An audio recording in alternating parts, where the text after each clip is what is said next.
like mine can wait. Ain't no one jumping the line today. Honestly, nigga, I mind today. Think I'm just hating, rewind the tape. Pay what you owe me, I'll find a way. If I make a decision, it's mine to make. I'm trying to be real and they trying to play. Turn me up, I'm on that time. I'm on that time. On that time. On that time. On that time. I'm on that time. On that time. On that time. On that time. I'm on that time. On that time. On that time. On that time. I'm on that time. On that time. On that time. On that time. I'm on that.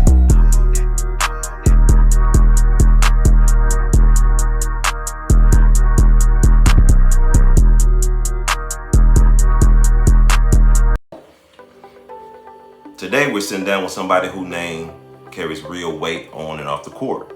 Born and raised in Charleston, Missouri, Corey comes from a true basketball bloodline. His uncle Ricky Frazier is a Mizzou legend who went on to be drafted by the Chicago Bulls. His family is full of winners, state champions, D1 athletes, and coaches who have made their mark in today's game. So from day one, the expectations were different. The pressure was real. Corey carved his own way through that pressure. He competed at a high school level in St. Louis, facing elite talent like Jason Tatum, Devin Booker, and made noise on the AAU circuit, putting up big numbers. But his journey didn't go the way people expected. After college setbacks and life changes, Corey found himself at the crossroads that could have defined him for the worse. Instead, he flipped the script. After going through adversity, including time behind bars, Corey made the decision to change his life, and most importantly, to help others. What started as a small $50 training session turned into something much bigger. Today, he's trained hundreds of kids, built a respected program, launched leagues, hosted camps, and partnered with platforms like Ball is Life to create opportunities for the next generation. This just isn't a basketball story. This is a story about pressure, purpose, and redemption. From chasing the game to changing it through lives, y'all tap in. This is Corey Frazier Jr. So, from the hometown, we got Corey Frazier Jr. Corey Frazier, give it up. Dang, bro. Yeah, man, how you been feeling though, bro? I've been feeling alright, man. Just working and moving and grinding. I've been seeing you doing a lot with them kids, bro. Like, that's yeah. definitely dope. I salute you to that. Definitely. I think I always like seeing people from my hometown doing positive stuff, so I definitely have to salute you on that. Yeah, it's been a long time in the making. It's been a little hard times getting all us together to get you for this podcast. Yeah, it's crazy because then I call him like, yo, we gotta change some plans around. Let's get them in. I appreciate it because like I said, man, I love this album. Man, I appreciate it. I appreciate it. I know how hard it is to stay consistent with it. Yeah. Y'all being consistent. Yeah, you got to, bro. And y'all got 2 locations and shit. This shit.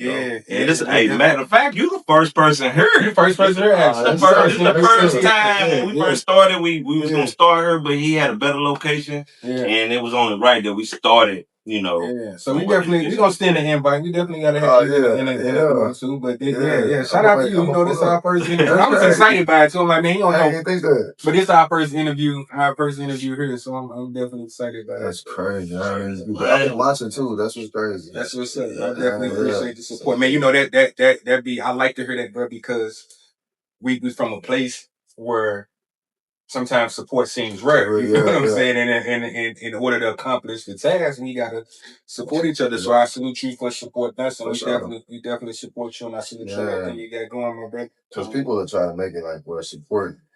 Yeah. Like, it ain't nothing but just be supporting stuff. Yeah. It's definitely it's always there. Definitely support. I'm a person that see it on both ends. I be like, give them something to support first before you start talking about that. That's great. I was just talking, had that talk with somebody. That's good. I give them something to support. All right, so to start us off, man, you were born in Charleston, Missouri. So what was like growing up with a family known for basketball success? I mean, y'all family name, the Fraziers or Charleston, the Boot Hill legacy, man. How was that, man? Like, what type of pressure you growing up? Yeah.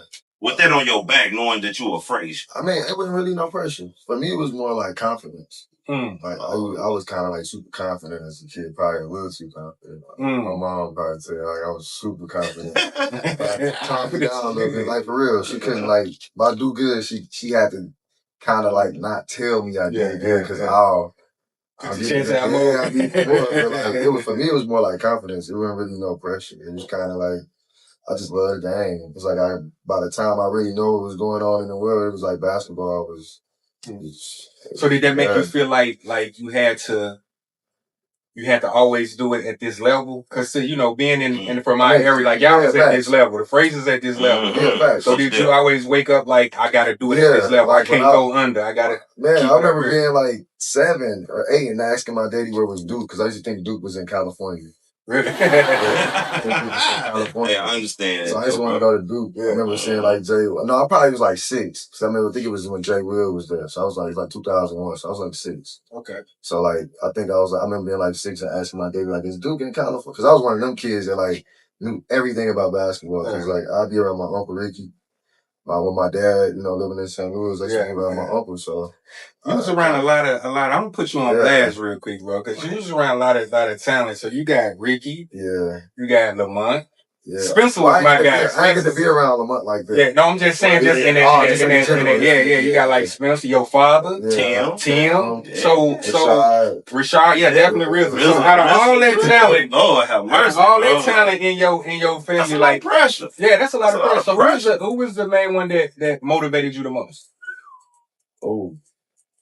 Yeah. I'm trying to put you on the spot. I say mentally, my dad. Yeah, that's what's up. My dad, and I'll say like Uncle Ricky. Like mentally, Uncle Ricky and my dad. Yeah. Basketball wise, I'll say Spencer. Spencer was. I remember it was one time I think I was like 12, 13. I was like 13. Yeah. And he came to St. Louis for the summer. He was still hooping on. You know, Spencer ain't that old. Yeah. So I'm playing all them one-on-one. Like I'll play my dad, I'll lose. I'll play my cousin Cecil. He like 6'4", I lose. But when I play, like I'll somewhat get the best of them at some point. Yeah. But with my cousin Spencer, it was different. Yeah, Spencer was it was like one of the one-on-ones. Like I might not ever actually. He was good. And you can't leave Dre out, man. Dre was nice. He was one of the first person. I never had a basketball trophy before, and Dre came outside. I knew it was one of the, because you went to your grandma's house. This is million trophies. Dre was nice. A million trophies in their house, like you know what I'm saying. And I ain't never had a trophy before, so I remember Dre had this little broken trophy, like that's playful. And I wanted that trophy bad, bro, like I did. And he beat me. I thought he beat me. Drake was good. Family trophy. He stayed on the court. Yeah. But look, this the thing though. Nice. So he beat my man. I run across the street going to my grandma's house. I'm mad as hell. Like, dang, I want this trophy. I just want to go show my grandma. He did grab across the street from the court too. Yeah. So I go right back out there. I'm like, let's play again. And lo and behold, I beat him for it. Boy, I was happy as hell. And it was an old trophy though, but still, like, that was the thing that growing up next door, because I grew up next door, you know what I'm saying? And like, crazy, going in there, and it was just like, man, it was like stepping in that house, and you know, the love and just like the, man, like you gotta, you know, just walking in there, the spirit make you stick your chest out, you know what I'm saying? Because you're seeing so much of accolades and trophies and medals, and you know what I'm saying? That's why I say, like, growing up, it wasn't. Yeah. It's like, damn, I want this, so I'm just. And it wasn't no pressure at all. Not really, because I ain't really knowing what that is. I don't even know. Like, I didn't know what pressure was. I was just hooping.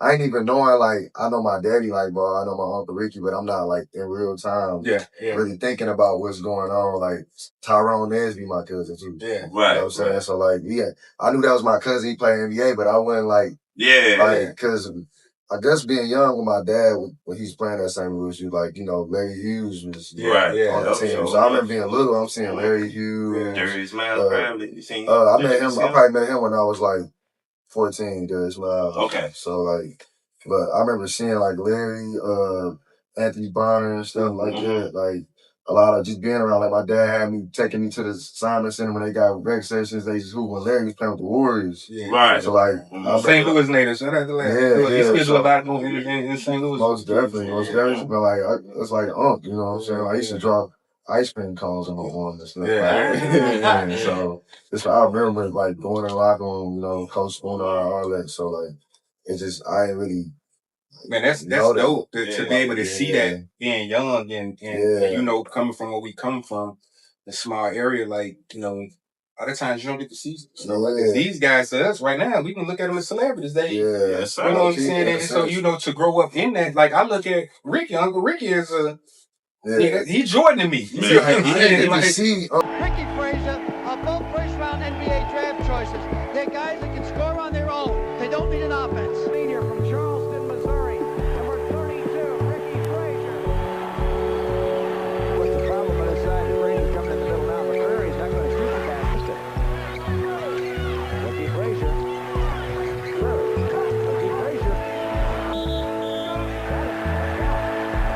That's the defensive basketball player.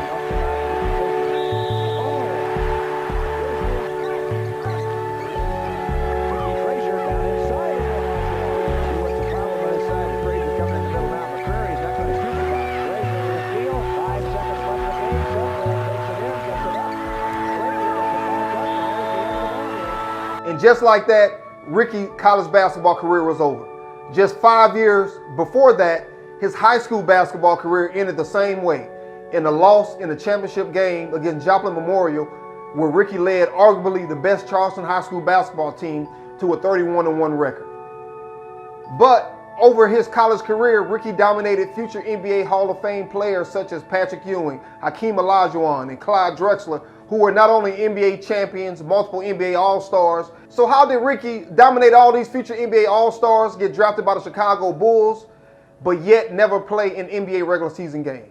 In his prime, you get what I'm saying? Like, right. I see the games on YouTube. Like, as far as being there to feel the aura.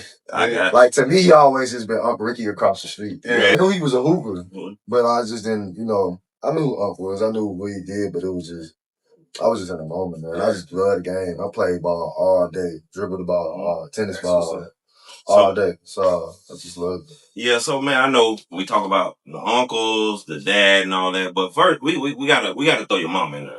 You know what I'm saying? Talk about your mama a little bit, man. How much she supported you. What was your household like with your mama? Because I done seen your mama in the crowd.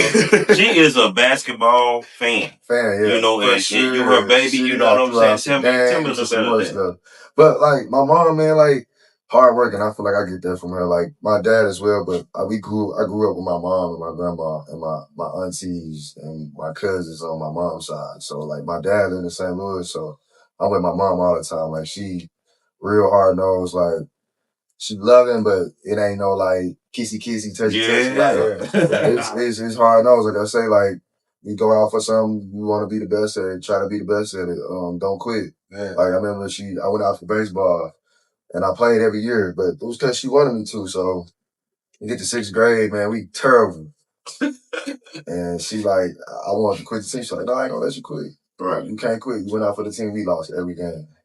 Dang. Every game. Yeah, most people would have been quit. I think they go out for it. I think that's how. It's talking not to care. Like we didn't care about trophies either, though. Like you know how you like. Yeah, one of those trophies in my grandma's house. Yeah, I looked at it like that was mine. You know what I'm saying? But I cared about winning. Like I didn't want a trophy. Like in baseball, we get a trophy for no reason. Like, you gotta, I ain't get one there. See, like by the end, they probably started doing it when I got. They probably weren't doing it back then. Yeah, they weren't doing it. They started, but that made y'all more competitive. Look at how y'all is now. Where people my age, they kind of like they think that everybody deserve a trophy. Like, you're right. Our generation, we was. Even if y'all lost every game, that's a trophy set. But that's crazy. Another thing, when you speak on your moms, because when I always think, like, I know we're talking about sports and, how successful your father was, but from my understanding, correct me if I'm wrong, your mom, like, she made highways and she was like engineer. Like, you know what I'm saying? That was amazing. The other side of sports, like, I'm a civil engineer. Like, I remember growing up, like, probably like 1st grade, my mom was going back and forth. We was basically living in Carbondale. So we'd get up 5 in the morning.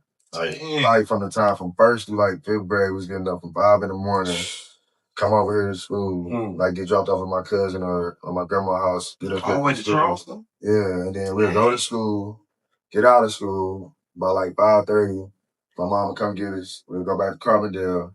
She doing that. Then she graduated from SIU. Shout out to mom, man. Like it was crazy, man. Like we was getting up early for like a long, like we was just talking about that, like for a long time, like, and we was just going back and forth. I remember. So you get the best of both worlds, like. Yeah, but it was like tough though. Like when I think about it, like it was tough because we gotta think, man. I'm 8. 7, 8 years old. My mama wake you up. It ain't no just, it's not no just, hey, hit the like, get up. It's like, it's kind of like almost.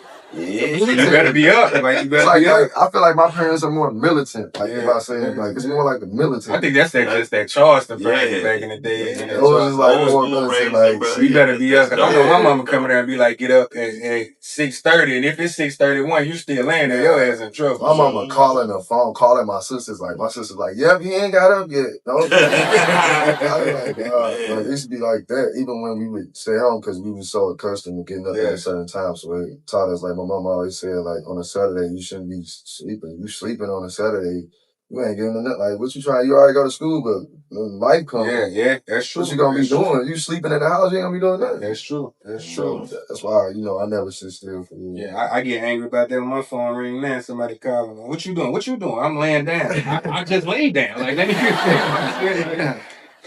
been up 2 days. So like, mom's pivotal part of everything, though. Like, she, like, my number one, like, taught me a lot. But my dad living so far, like, mom taught me how to ride a bike, throw a baseball, tried to throw a football. Yeah, I can picture her. Everything, man. My mama had me doing everything. Band.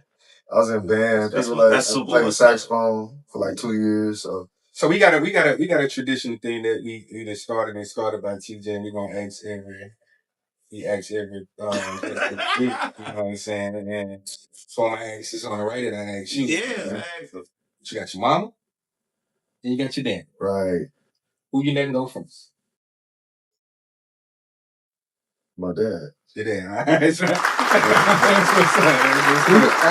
was saying the same thing. Yeah, he going to say it.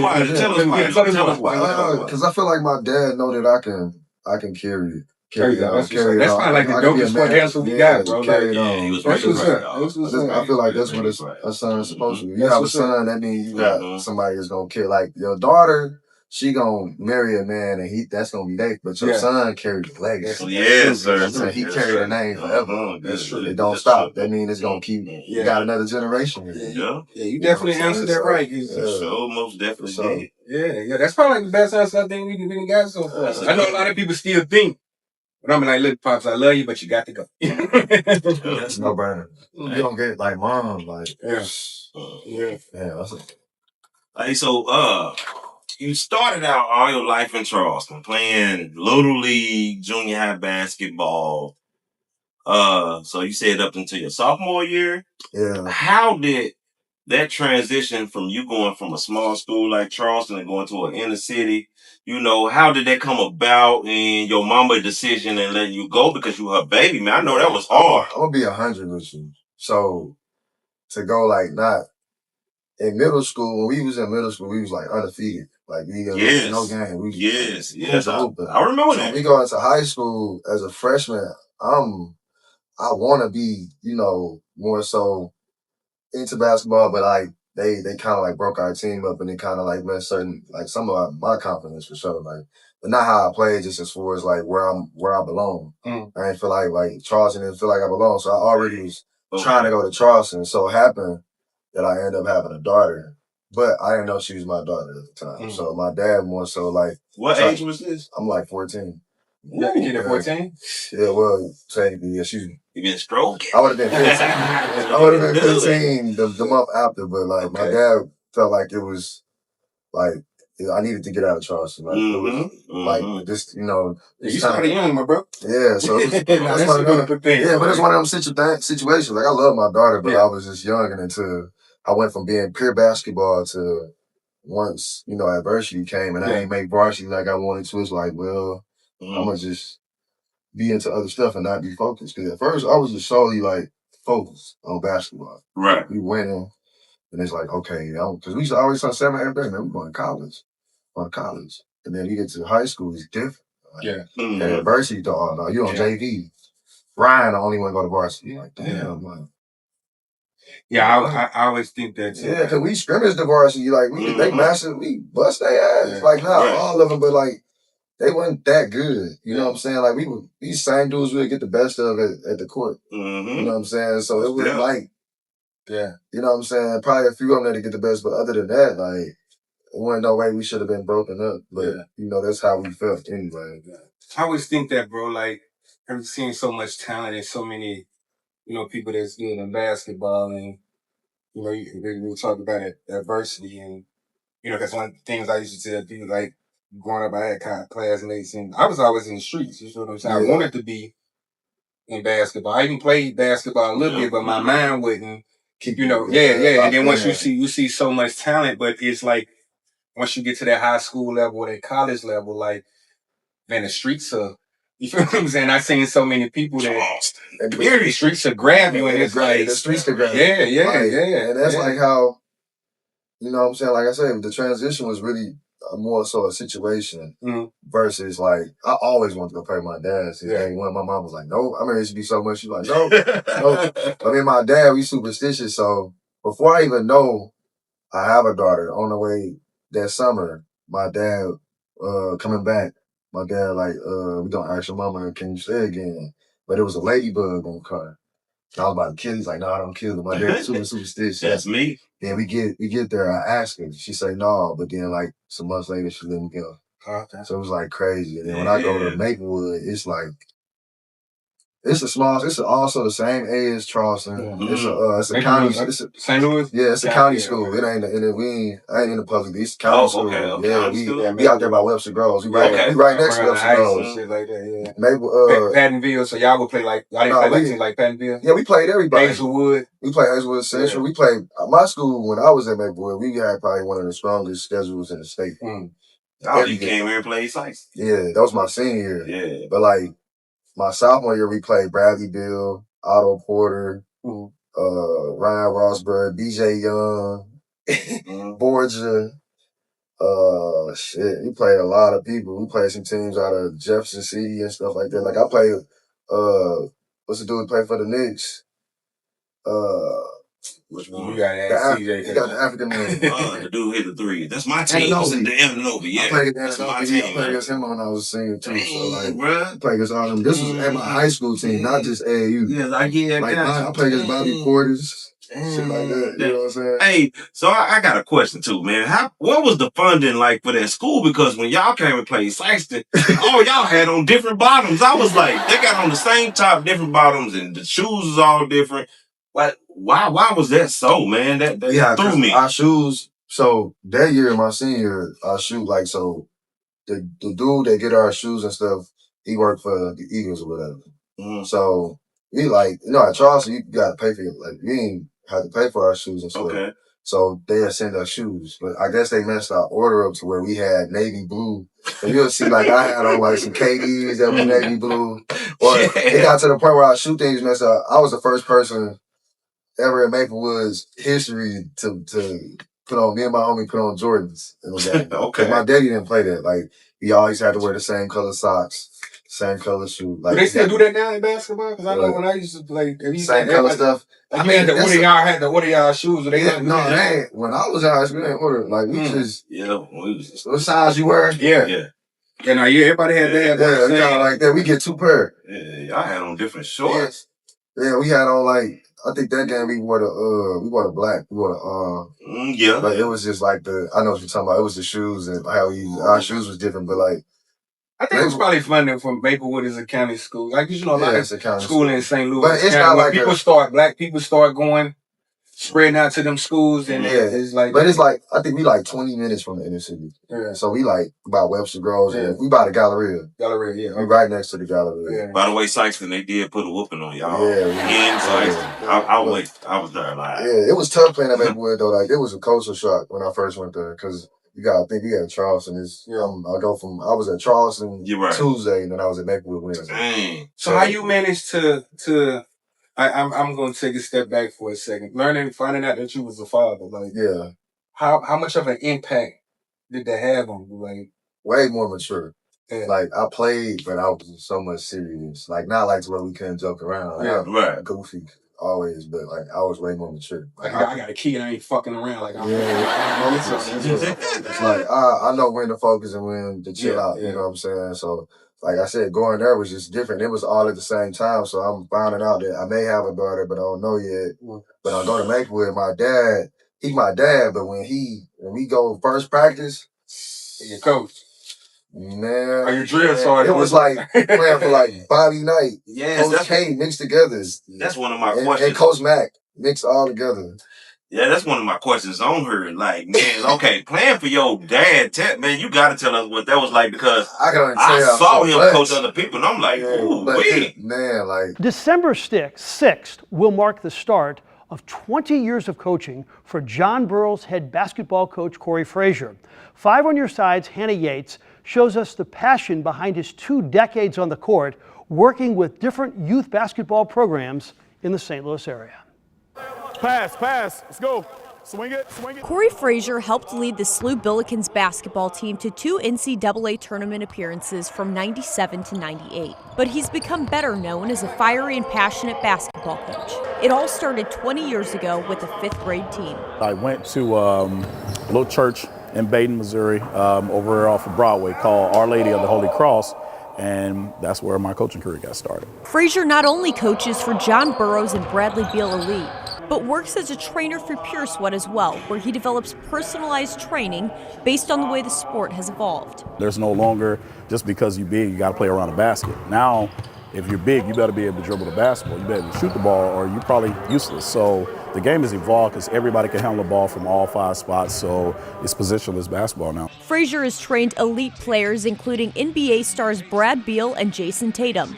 He says one of the biggest differences from the start of his career to now has been the growth of basketball in St. Louis and the level of talent that continues to arise. We are developing more pro aspects. Having Brad, Jason, Ben McLemore, and Pat McCall and all those guys in the NBA brings more attention to what St. Louis has to offer. From his 300th win at Burroughs to open the season last year, to leading the Maplewood Blue Devils to back-to-back state championships and 7 undefeated conference championships over the course of 6 years, his success has been endless.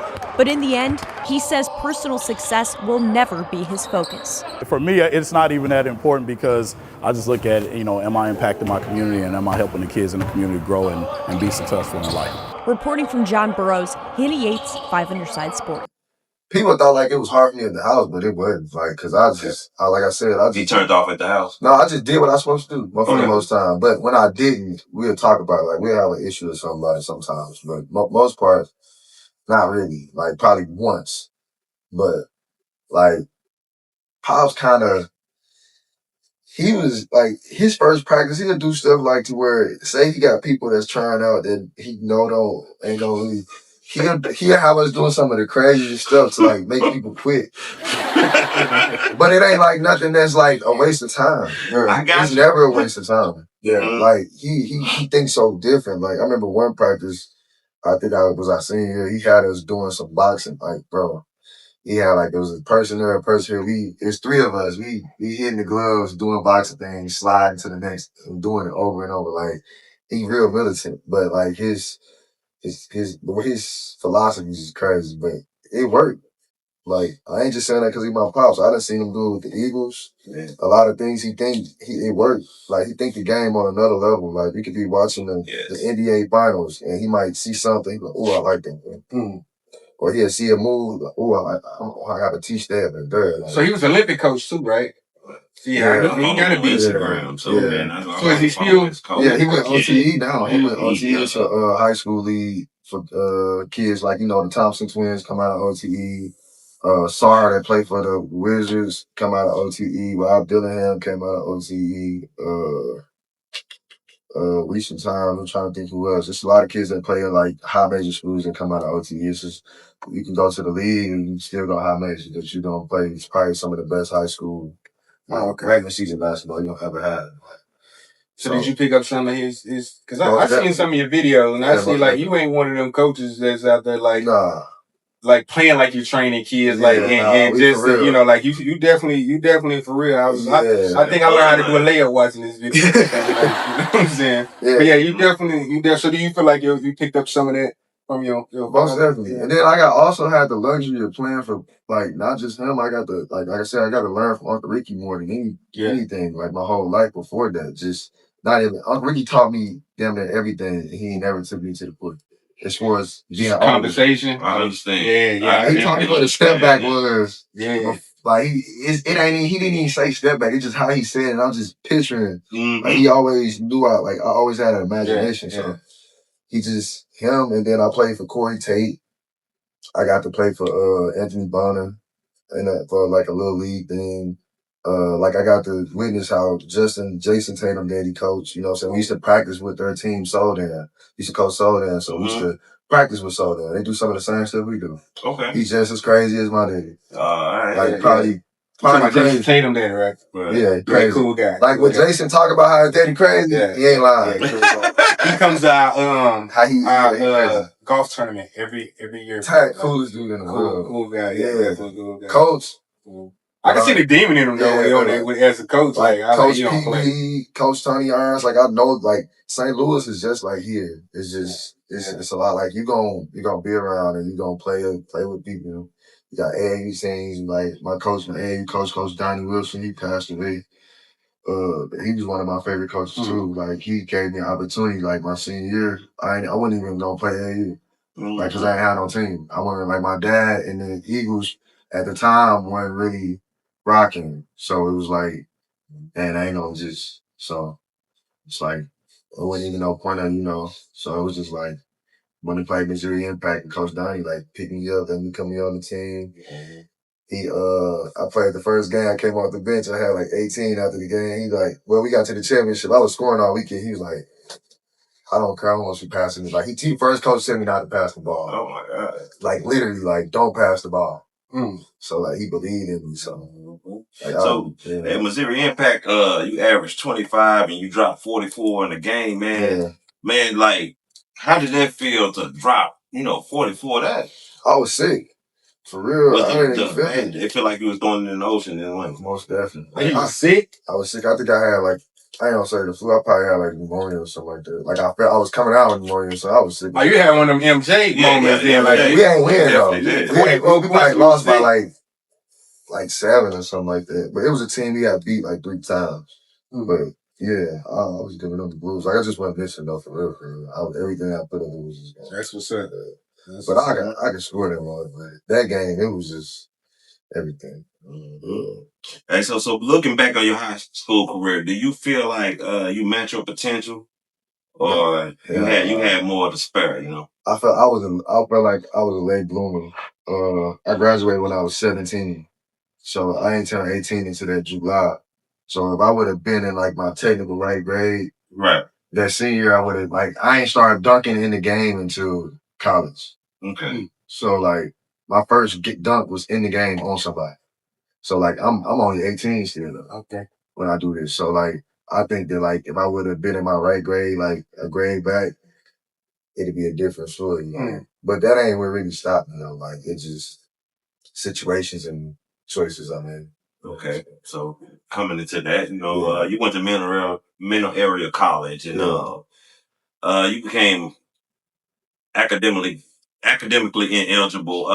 Man, just tell us what, because the young people need to know what led to that situation of that. Not going to class and stuff, not focused. Like doing what I want to do. You know what I'm saying? Like not having great character. Like we at Mineral Area, when I got to college, it was different. Like high school was more like college for me. So like we at Maplewood, it's like dude. It feel like dude. Like you gotta dress this way, you gotta have your paper together, you gotta I get college, it's like how did I like this? It's like freedom. Too much.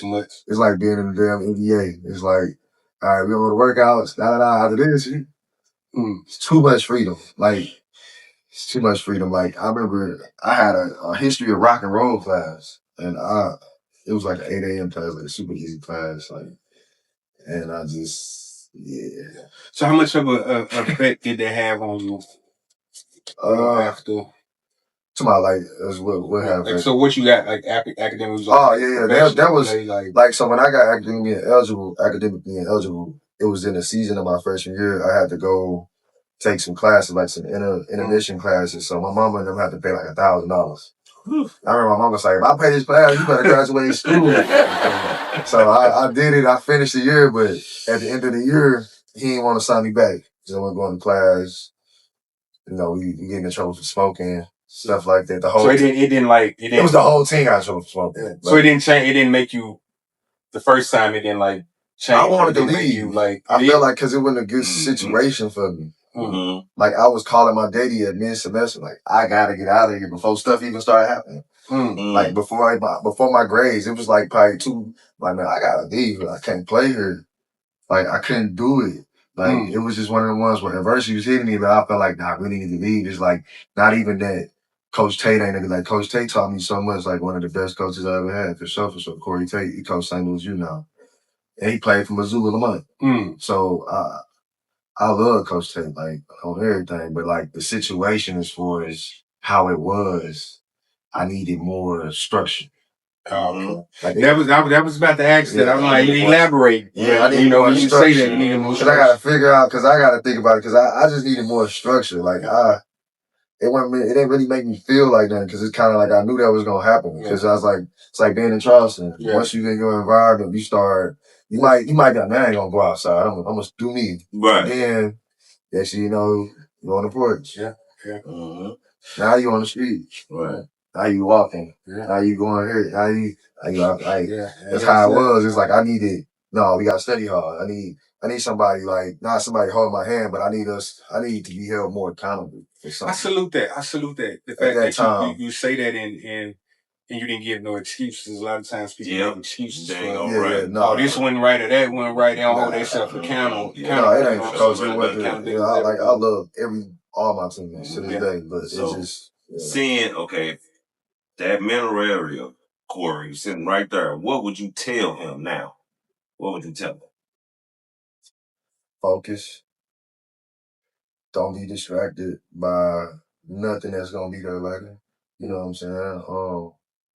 And just stay consistent. You know what I'm saying? Do it for what you really love. You know what I'm saying? Think about what you really love. Like then I don't think I was playing for I think I started getting burnt out with basketball. I think like I'm working out 5 to 6 times a week in high school. You know, like my dad didn't necessarily make me, but like he kind of like manipulated my mind and where you need to. Like he'd be like, "You going to training?" I'm like, "Nah." And I'd be like, "All right." So then he'd get ready to leave. Like, "Hey, I'm gone." All right, I come. It's like he'd give me every time. Like once I started going to college, when I went to college and came back, that's when I realized I wasn't really loving it the same no more, because it was like I was there like out the middle area. So I finished the season. I go and play. I try to go play at Three Rivers, and they ain't rock with me. So I killed in the trial. They text me like, "Why you ain't go to like Gene Best? Like, why you ain't go to class at middle area?" You gotta know middle area is Three Rivers rival. Right. Yes. So I'm already playing with fire. So how they looking at me is like I'm a F up. I'm a F up for them. Like they know who I am, but Gene Best can smell it. I got you. He can smell it. Definitely like, F up. Because when I went to go try out, I had some girls bring me to try out. Oh my God. But they weren't at the trial, but they dropped me off the trial. I'm not even, I'm killing, but I'm still not taking it like, I got you. If I'm really serious, I go to the trial by myself, or somebody is going to hold me accountable to where I can only focus on this versus, come on, man, what you doing? That made me think about Coach Foreman. What did he used to think about me? Like, he knew, like. Coach Foreman told me one time, man, he told me and my brother one time, he just excited. They got a goddamn warning poster with you. That's definitely him. That's dark him. But he was right though, bro. That's definitely him, bro. You never know who's watching. Yeah, you don't. That's how, like, because they said, he said, "Why you did?" He was like, after I killed, I texted him. I'm like, "But you like?" He was like, "You did great." He's like, "I'm gonna talk to dad or whatever." He was like, "You want to know why you ain't go to class?" I texted him back. He never said nothing. I was like, "Damn." So it kind of took the air out of me. Like, damn, I might not get to play. So I go back to St. Louis Community College and go to regular school, live with my daddy and his wife. And that's when we'll go to the gym. And some days I won't go. That's why I'll just be like, So what would you do different now? What if thinking back now, like what would be some of the things you would do different? Yeah, I just stay locked in, man. Because not to cut you off, I'm just saying because in the eyes of a lot of people, having those opportunities that you have, having a supportive mother, having a supportive father, everybody don't get that. You know what I'm saying? You mess it up. Yeah. So sometimes when you got too much, you don't even know. Like, I don't think I even knew what I liked. Like, I just was so basketball. It's like it was just going through adversity. I'm like, damn, what else can I do? Like, you know what I'm saying? So I'm in regular school. It's like, all right, basketball, that's on pause. I knew that for a fact. I'm like, I'm probably not gonna play for the next year or two. Because then you ain't eligible, you gotta go here, so that's a little weight game. So you gotta figure out where you can play. I could have walked on there at St. Louis Community College, but I'm so on where I want to do. I ain't even thinking like, damn, I can try to walk on here. I know I can. I never thought to try to walk on nowhere. I'm just trying to get a scholarship. That's all I knew. So I ain't even thinking to walk on. That's how much full of myself I was. I'm just like, yeah, but what I do differently, I just would, you know what I'm saying, stay locked in. But like I said, I really didn't even know what I liked. Like, I didn't know I could do nothing else. So once I didn't have that, it's like, oh, I could do clothes. Like I like clothes. Like I could start doing King Vision and Lil Love taking shirts. I remember you had. I would start just designing that stuff. So I knew I was gonna do that. So I'm like, I just do clothes, and then after I do clothes, it started taking off. I'm like, damn, I kind of like the little attention. Like it's kind of made me feel like a rapper. Damn, we be freestyling shit. I should rap. So that's where you transition because I was gonna get to I'm just having fun with life. When I'm doing all that, I'm just trying shit. It's good because you're going right into the next question. So where we going? So what? King Vision. What inspired that movement and that name? Man, on some real shit, I'm a Lil Wayne fan, and he got this song called Mike Tyson. And the GOAT, man, the GOAT. Favorite rapper of all time. Wayne the GOAT. Yeah. I say, bro, all y'all, Mr. Mike Tyson flow, uppercut all y'all, step into my ring, ding ding, pow, something. He said, I got the dreamer's dream. I call it King Vision. Yeah. Okay. I was just like, damn, I always loved that song. So I was just like, King Vision. It's kind of came, but I was listening to that song. I got it from the Lil Wayne song. And I just started designing, I'm like playing with it. And then I'm like, man, I gotta have a girls line because I got daughters.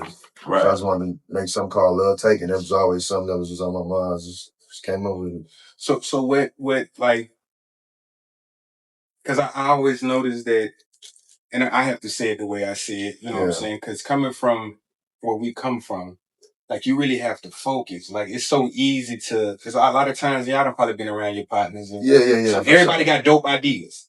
Everybody got dope ideas. Some still talking about the same dope ideas to this day that they talking about 10 years ago. Yeah, you know what I'm saying? Because it's hard to stay focused, and even when you go through, because everything ain't gonna lift off the first year, 2 years, 3 years. Man, you know what I'm saying? For sure. So how many years of being with King Vision before you just like? I was already like popular shit. That shit just kind of like took off, and then I was doing that. Then when I started rapping, it was all like simultaneous. So I'm rapping and doing the clothes. Like you hear some of my raps where I was talking about my clothes. Like I was just doing it. I always just put out little shirts, like stuff you see now, like Lil B, like all them that came, Lil E, all them that came behind me doing clothing. They used to be when we was doing it. I got pictures of me and Marion, and me and Bone and King Vision and Marion and this little. Yeah. You know what I'm saying? So they got a new payroll line out, right? Payroll. Yeah. I like that. I started to wear my payroll shirt. Yeah, today. Shout out to them. To be young, and I was doing it. Shout out to them. Yeah. Maybe we got to get them on the show and get them some insight. Because I think I definitely seen a couple of their pics, and that's what I was gonna say. Like, and I ain't saying they like caught me, but I know for a fact they remember me. Yeah. Because I was the only one. Doing like the blueprint, you remember everybody like you had G-Mon, everybody had click shirts. Yeah, everybody had click. Yeah. It was different though. It was different because starting certain clicks, you had to have a shirt. Everybody had their click shirt. Yeah. You had to be Thriller shirt. You had all. I remember.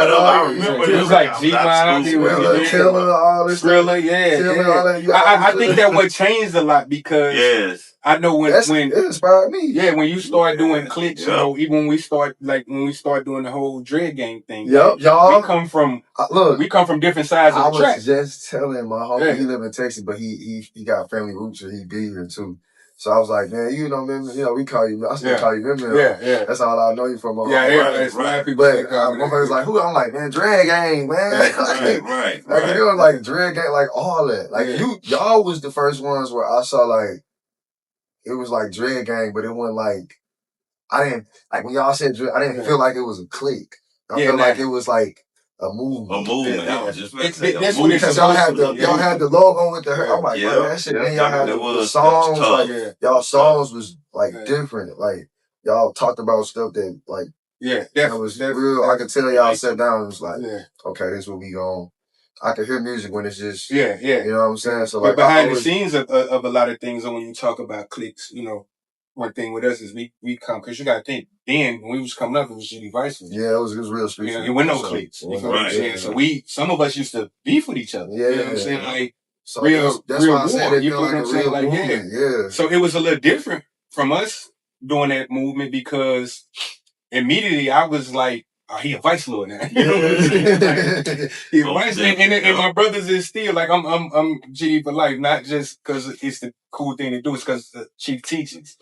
But you know, and they all still got their part of their game. But it was different. Like you had to go through a lot. Like them niggas flipping, and even if they caught you know a little heat on their side. You know what I'm saying? Because when you become a clique, is you merging everything together. So now. When people be like, oh, the YNs and this, no, it's just no structure no more. No structure. You feel what I'm saying? Because if you ain't putting structure inside your clique, because, you know, and a lot of people wasn't like, clique, you got to, you know, it was just so many cliques then, and it was crazy. I think it was dope. You know what I'm saying? It was dope. Like I said, it was inspiring because that's the environment. Like, that's why, like, we come with King Vision. It's like, we ain't necessarily clique. We hang together, and this our clothes. This clothing line. Yeah. So we're gonna ride with that, and then I rap, and then it's cause my rap name was just, I was so silly. Like I'm gonna call myself just Corey. Corey, yeah. Keep it basic, right? Yeah, but then my name on Facebook already was Prince Corey KD. I just had all because I was like King Vision, Prince. Yeah, it was just like a rinky thing, and then I'm about to do a Keith Holmes asked me to do a show. He like, what's your rap name? I'm like, Corey. He like, you should go by Prince Corey KD, bro. Yeah. I'm like, shit. Like, that's cool. That's so you still in the is we gonna see some more King Vision? Because I think even now that's still a hot thing. You know what I'm saying? If the meaning for it, and we right here. You know, like we want to know other people. Are we gonna see any more King Vision? Is you coming back out? Have it been a thought? Have you even thought about it? Only thing I thought about probably like last time I thought about King Vision probably like 2 or 3 years ago. For real. I was thinking about doing glasses. Oh, that's dope. King Vision. Glasses. Makes sense. I love everything they doing with the clothes. It's so like where I was at, it was hard to find how they get it. Like when I first started, I was coming to mall printing over here in Syson. So I actually, the designs you see me do, I'm actually messing with shit. Like I'm trying shit. And then I bring it to, okay, let's put it on a sweater. Ooh, let's do some baseball tees. Cause I knew everybody had shirts. Ooh, let's do hoodies. Damn, we need to get long sleeve. Let's do sweaters. Then I got breast cancer awareness sweaters. Let's do, you know what I'm saying? There's pictures of stuff like I was doing. You go look at what I was on before, you be like, damn, like now, I was in today, like this shouldn't be so, shouldn't be so easy. But it's like, it's very time consuming. You gotta, in that world, you really gotta do that. Like you gotta have other things going, but you gotta do that because them clothes fashion always changing. Quickly. Always changing. So you got to be able to stay on top of it. So like I said, I used to go from here to here, order, print.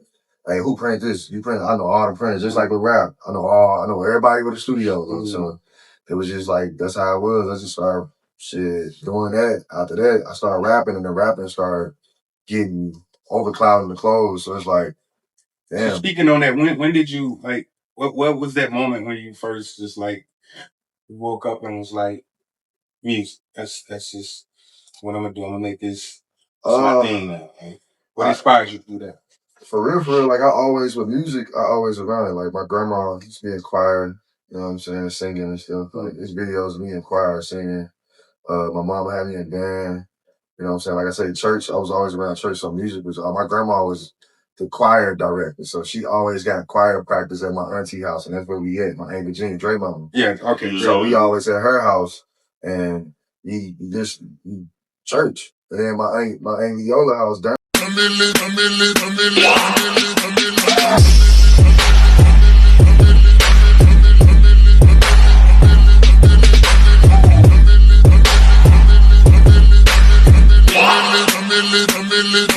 Young money.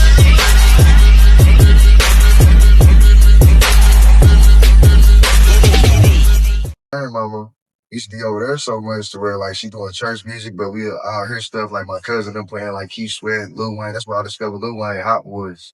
My cousin Lucille and Nika and them, like they listen to Hot Boys, you know, but you used to hear all the classics too. Like you heard a little bit of everything. My grandma on my dad's side, she's big Al Green, Barry White, you know, soul, real soul, like all them, Isaac Hayes, all that. So when I first started listening to music, I'm listening to that type of shit. Yeah. I'm thinking Michael Jackson Thrillers in real time. I'm in second grade. Right. I'm not realizing like that's some 80s shit. My kids think the same thing. Yeah, so like I don't even once my mama get with Mook shit, I hear Pastor Troy and shit. I'm hearing rap like shit, like That's like my boy Pastor Troy. Pastor Troy, you know, A-Bar, MJG. I'm listening to like a lot of that. You know, it's like 04, so I'm listening to a lot of different, you know, genres and just shit. I just love music, and then we'll just rap in the car. But I wasn't even the one rapping. Like I'll just be playing. I pick the beats, and let Bone and Darion and them just spit, and just kind of be laughing and goofing around. But then I'll rap, and they be like, "Damn, bro, you got like a little flow and a little voice. You need to." Like out of all of them, everybody like you need to try to rap for real. So I just start rapping real. Told me to rap. I know one of the things that I did used to see you doing music was that I thought was dope is, like you would just every time you turn around, you had music come in. Yeah. Like repeated, and I know a lot of people do music and they make their first album, they just sit and wait, let me see what he's gonna do. It's not gonna do nothing. We come from you know what I'm saying? We ain't no eyes here. You know what I'm saying? So I thought that was one of the things I always saluted you about. Cause like every time I was turning around, you just drop another song, you just dropping another album, like just flooding. Like it's just like basketball, bro. I just try to be my best. Yeah. For real. It's kind of like the music. I love that shit. Like I love making it, but it was like it got to a point where I feel like I don't know, like I like it how it made me feel. Like I like hearing myself, and I like telling my story in a sense. Definitely. You know what I'm saying? So like people was giving me feedback. I feel like the feedback that made me rap more. Like, I'm not the type of person that don't do nothing to somebody. I'm a Leo. So if you don't care about it, I ain't finna keep. You know what I'm saying? So gotcha. So you still do music?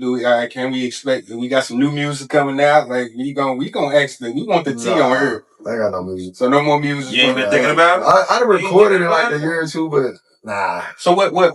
And that's the thing because, so I want to know from you like what made you like at 30? Because you're 30, right? Right. You just right at 30? Yeah, I'm gonna be 30 at 30. What will make you say no more music? I mean, I ain't gonna lie. In my 20s, I was like, when I turned 30, and rapping no more. So I'm like fixated. So like, if I like, it ain't even that. Killer Mike, how old? He just got like album of the year, like what, last year or something. He's like in the speed. It's crazy. Like I say that for a reason. You know what I'm saying? Because you hear that a lot down our way. Like, I'm too. It ain't no age thing. Like I feel like I can still like if I just don't. Yeah. I feel like when you rapping, where I'm at in my life right now is just that ain't like my lifestyle no more. Like my lifestyle is on. I feel that. You know. With like the coaching and but it ain't even just the coaching. Like just before that, like when I was rapping, I was just in a different lifestyle, a whole different. But I think that's what makes music. It do. I mean, our journey. It was just a lot with just music, man. Like, cause I was in a situation where at first I was rapping for myself, and then I got into like a little deal with what was it called? Faith Over Fear Music Group. Me and Kalen Armstrong. He done got me linked up with some people out of Atlanta. They got me in this thing called Sony the Orchard. So it's like Sony, but they got like a younger party. So I'm signed to it, kind of like So like I'm in that type of situation, and I ain't really knowing the game like that. So we before we drop, they tell me like they ain't gonna market me and nothing. You know what I'm saying? So we gotta put out all our stuff and do all our own thing on our own. But at the time, it wasn't no other artists on like Apple Music. Like this 2018, 17, 18, so it ain't no other artists on Apple Music like that. So when I jump on Apple, just cause I'm on Apple and I'm the only person, it's like, damn, I gotta go see what this is about. So it go up. So we seeing a little spreadsheet, we like, okay, damn, this shit doing for around here, this shit decent. Man, we expecting to pay out. That's when shit hit me. It was like $18.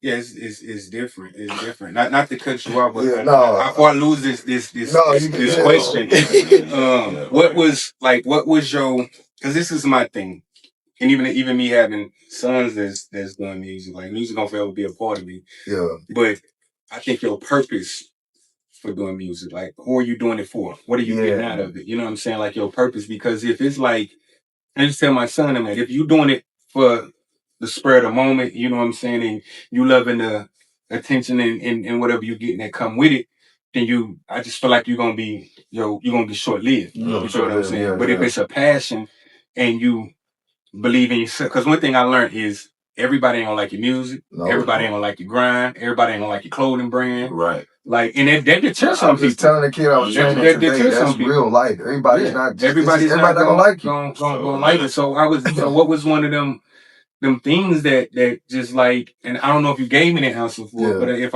I'm doubling back on it, then my bad. But like, what made you at 30 be like? Because I know you did say like my life is different, but music is life. You feel what I'm saying? So I feel like I don't know.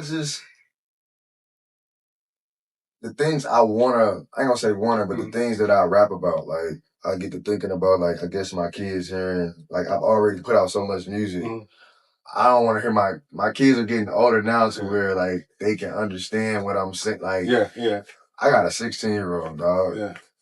You know what I'm saying? Like I ain't really trying to let her hear me in a light that I don't want to be in right now. You get what I'm saying? So, but like I do still love music. Like I still think about album stuff though. Like as far as creating for other artists, like being like on some management type shit or videography, just behind the scenes. Because I think that's even songwriting. Yeah, that's a lot of things that we didn't get that people didn't understand here. Like, and I know for doing music, for me it was like one of them things you literally had to take your mind out the boo hill. You got to take your mind and your talent out of Charleston. You feel what I'm saying? Facts. Because you have to look at the bigger picture. Then you had to learn it, and I just feel like it was different because when I started doing music, with no YouTube. No, y'all have. I was telling my uncle the other day. Today, I said y'all actually was before y'all time. Yeah. Y'all was doing EPs before. Y'all had a CD before something. CD. Definitely. It was just basically called a demo. That's an EP. I was doing EPs. And you had to go out and print up a lot of, like I was used to go print up my own concerts. Then when I come along, I got the luxury of. Yeah, y'all got YouTube. And I could do CDs. Yeah, I was doing CD. Like my first tape, I did a CD because it was more so like I want people to have the. Yeah. And I'm like, man, give me what you want to give me. $1, $2. And I had that CD. Yeah. Being a bachelor. I don't know how I got it. But I had that CD, and then they was like, "That's Lil Corey." That's crazy. I said, "Lil Corey," and then I was like, "He rap." I only knew basketball. Yeah, that's what I'm saying. It threw me when you rapped. I'm like, rap? That's what's crazy, bro. I rapped for so long to where people ended up only like forgetting the basketball stuff. Yeah. Because I remember first hearing some of your music, and it was different. You know what I'm saying? And different is always a plus because we can get stuck in that box with everybody doing same you feel thing. what I'm saying? Doing the same thing, same style. You feel what I'm saying? Mm-hmm. Sometimes the same additives. You know what I mean? And it's cool if it worked for you. You know what I'm saying? So when I first heard you, I felt like, okay, this young nigga this was a young nigga at the time. Yeah. This young nigga on another level. You feel what I'm saying? And so that's why one of the things to me. Yeah, a lot of people. I ain't gonna lie. It throw like, man, some of the producers they be hitting you up like, dude, I can show you a message. He was like, you wash your hands with it, huh? I just like, man, I would love to rap. I think you have to see it from it's so much work. I feel like that I don't want to do. It's like I'm tired. Like I just wanted to retire. Like I kind of say I retired for real because like. It's like you being in the NBA, like, you know how Barry Sanders, like, I wasn't getting enough blocks. Yeah. You know what I'm saying? I was running a lot of yards, getting I wasn't getting no blocks. It's like, I just. So you don't think if you would have seen it at I would have I started at a different level, at like 18, 19, 17, if instead of starting at, I started at 18. I feel like if I would have started at, I started at 20. I feel like if I would have started younger, it'd be different, but. I don't know. Like I said, I feel like I just had that's my time. I feel like I don't feel like I would want to make nothing that fit in today's time. You know what I'm saying? It's just kind of like I don't really like where music going. You know what I'm saying? I feel like a lot of it is a lot of. It's like a lot of music getting, and it's like all right. It's like nothing sticks no more. Yeah, and then it's like hard to get the average listener to actually listen to the music. Yeah, because now everything's such a TikTok. It is. Like my girl will play a song. She's like, I heard this on TikTok, and she's like, the one part was good, and then some might be good, but some are like, bro, this like music is just.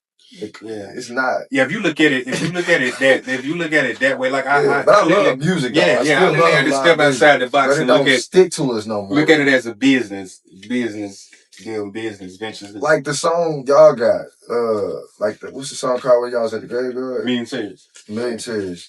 That shit sticks. Yeah, that's a song that if you from where we from, that's a song that'll never get old. Yeah. Like never get old. Like it won't. These days, music get old quick. It's like you play a song and then in 2 months or a year, we want like Boss Man D-Lo off the top of our head. In 3 years, we not gonna remember some of them songs. I don't even remember people. I got sons and they like, and they don't either. Like, they have to think about it. Old shit. But we could go off of the top of any classic. Yeah. I said DMX song, you gonna go straight to it. Even if you don't listen to DMX. Yeah. Like we don't have them type. Like that's why artists like Chris Brown and all them, they real special because that's like the closest thing to like having something like Michael Jackson. I think it would be that, bro. My opinion. We can go to whatever you got next. This is my opinion. But my thing of it, I just felt like with the music that's going around now, with the generation of music that's going around, they not having time to grow. A lot of them not even looking at the business side of. Let me get this gold. Let me get enough to get they don't pay attention to what they're doing. Bro, when I first signed to TBs, I never knew this. I was getting checks doing shows that was booked through our label and didn't even have no music out because it was a business deal. You feel what I'm saying? They gotta book. So when I start finding out that, damn, it's like when it's bigger than, and so we was caught up on, damn, you got to get the money, get the jam, the crowd. Like when I came into the label owning a percent, I didn't even know what a percent was. You feel what I'm saying? Like, all right, percent where the money at? You feel what I'm saying? And what it was it transitioned my state of mind. Like, because when you down here, we look. Sometimes you can get caught up in local fame. That's why you tell a lot of young guys don't get caught up in. You know what I'm saying? Because I didn't hear it. So what's the? And I'm not saying they got caught up, but I remember when I first heard the song that the youngsters did, Pop My Collar? Pop My Shit. Yeah. Like, bro, I was in St. Louis when I first. Actually, I was coming back from Atlanta with a producer when somebody sent me the song. And I listened to the song and I'm like, yo, and my man, I'm in the car with a producer. I think it was me and Capo at the time. You're a Grammy nominated producer. And I'm like, yo, bro, and we listening to it.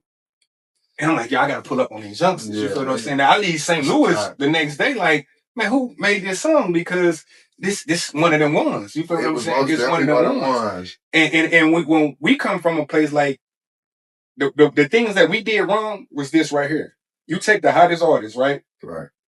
Whoever got the hottest song, and you stand behind that song. Everybody. But we couldn't do that here. Everything is always competitive. I feel like they was it's a competitive thing. They was getting that drive. Like I say, like I feel like when they did their thing, that helped us as House Rules come like with me on my knees when we all was.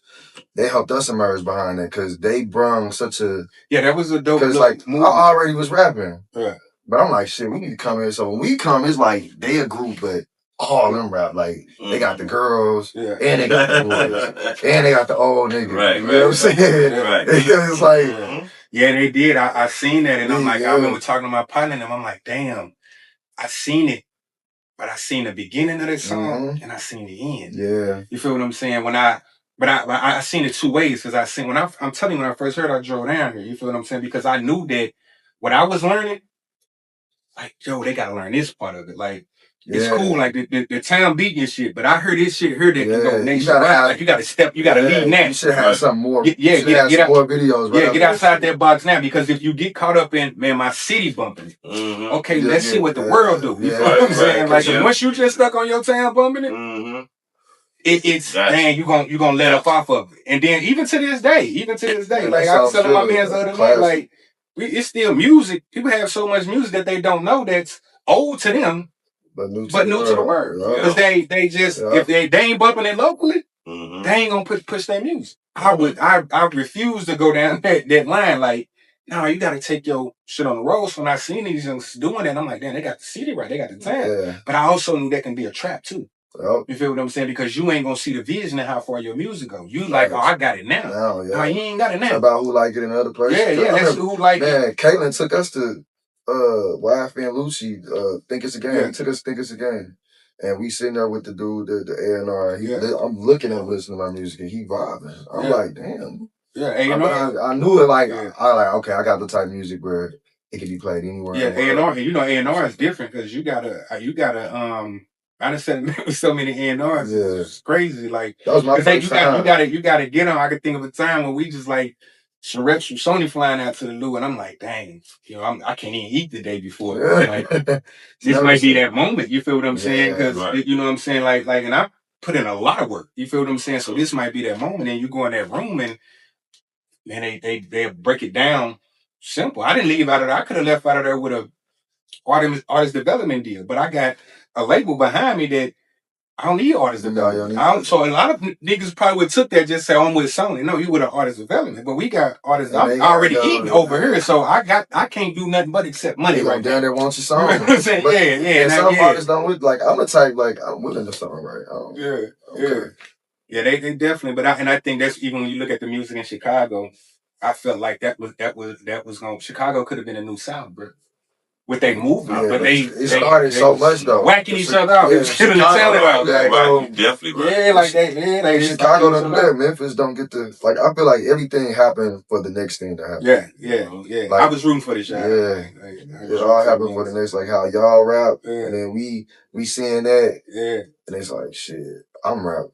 But then when we get to where we rapping, it's like, oh, I remember him rap. Like it's like you the homage is there because you know you was there, you was watching that. Yeah, you know what I'm saying? That inspired you, whether you was listening to it or how it could have been just the logo. Like I remember one thing that stood out with y'all was the logo. It's something I always the logo was tough. Like, it was a meaning behind that. You know what I mean? It was a that was tough. I remember all that shit. That was tough. The CD code. I ain't had dreads no more. I'm like, damn. But and that was the thing. Like, but look, that was the thing that deterred us a little bit because that wasn't a mission. That wasn't your dreads. When you got dreads, and this is the first. And I'm supposed to say this for our dread gang interview, but I'm saying it over here. But when you got dreads, your hair is pure. You can't grow dreads with perms and shit. You know what I'm saying? So the meaning of dread game was to be 100% pure, just like our hair.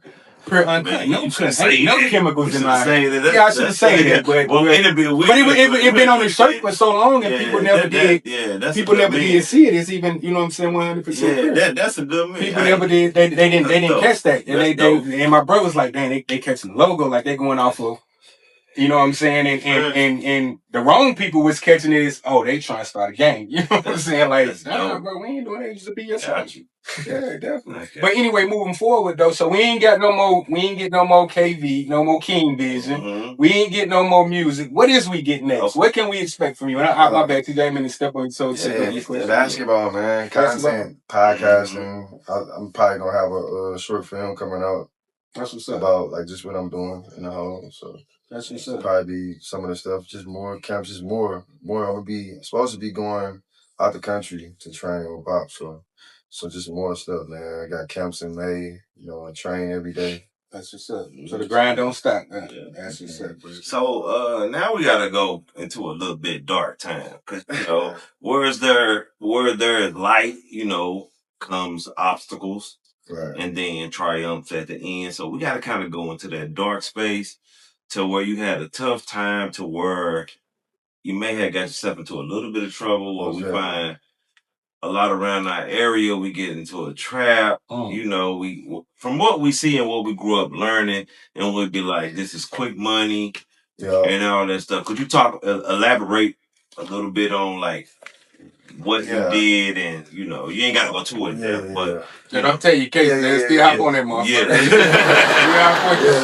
Kids need to know. You just got charged, you know what I'm saying? I caught a case. I caught a case, you know, with drug trafficking drugs, but it was really never been in trouble my whole life.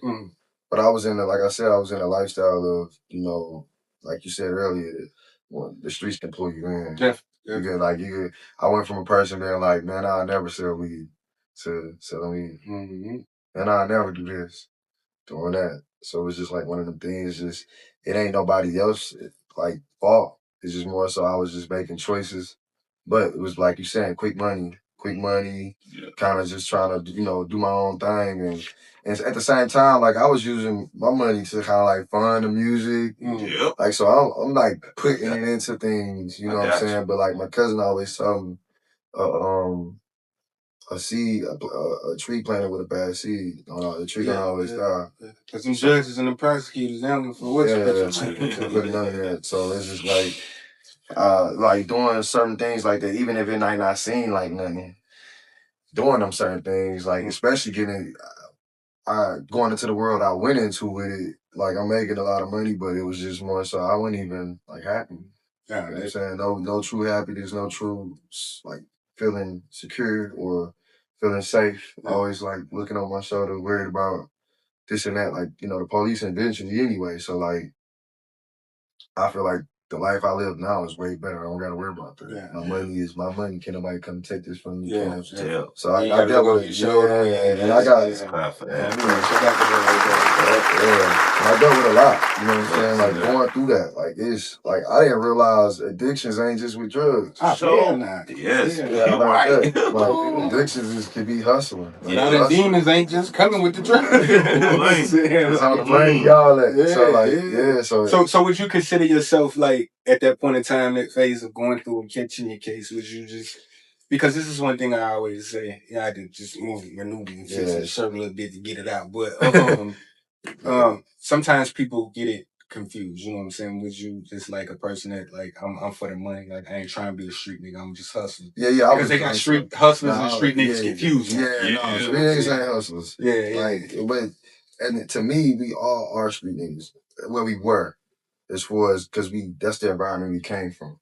So when we come outside, that's all like where we come from. Like we talk about the court across the street from my grandma's house. Ain't no buildings out there. It's just liquor stores down the street. You ain't got no. That's the logic way of looking at it. Let's put it in that street. You know, when you use the term street, I like to say like, you going to war with you beefing, like how you. So and to me, as far as like street and gangster, like how you saying it, it's like street. So it's like more so street is like. You could be a hustler. You could be a robber. There you go. You know, you could be all those things in the street. But a gangster is a person who's strictly like violence, just trying to. You gotta be a jack of all trades. Gangster. But if you're a street nigga, he could just be hustling in the streets. Like to me, Mr. Marvin is low key. He ain't no street nigga, but he was in the streets every day. Ready or not. Ready or not, here I come, can't hide. Gonna find you and then I like a game of chess where I rest. No stress, no success. Who was that? Mr. Marvin with the can. Throwing out candy, He was in every hood. He definitely was. This nigga shooting every day.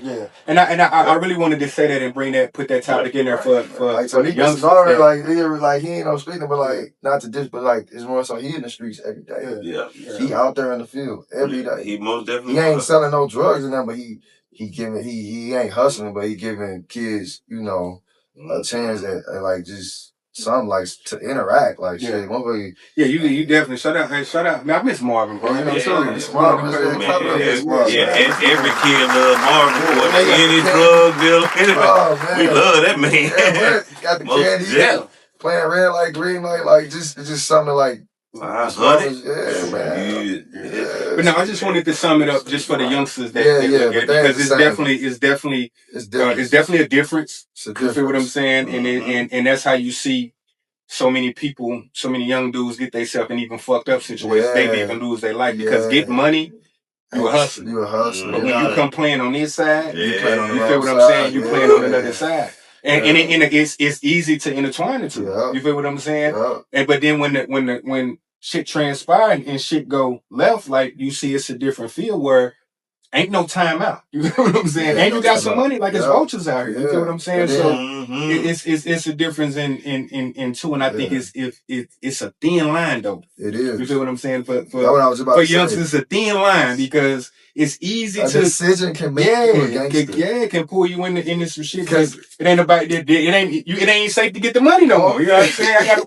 I gotta look around. I'm in the middle of a war right now. So I stayed on the porch. Yeah, I stayed on the porch because like I come from my mom's side, and like that's more so they're kind of like street dudes. And on my mom's dad's side, my mom's dad was like a street dude, but he like stopped doing it and just worked and whatever. But until he passed away, like I never experienced that stuff. Like I never was the one that was like I had street friends. Like I'm from Ada Street, like the back projects right there. My grandma I'm from Fassett in the back of the Ville right there. Mm-hmm. So like I'm like, or my mom, I'm close to the hood, I'm close to the Ville, and I'm close to the back projects, and I'm closer to the the middle school. So like it's like I got to see a lot of stuff still. Like my stepdad was into the streets when I was young. He was in the streets, so like I experienced it, but they didn't make me want to do it. It was just more so like situations. Like now I salute y'all. I when you say that, you say it to the point that it always reminds me of TJ with something. TJ that said to, because you know how hard how easy it is when you around it. You know what I'm saying? Like when you growing up, like you say, you grew up in the project, you was in the Ville. So you around this shit every day. I just don't live every day. You feel what I'm saying? I live in a house, but we So it's easy to get no different. Because TJ would always be like that too. Like,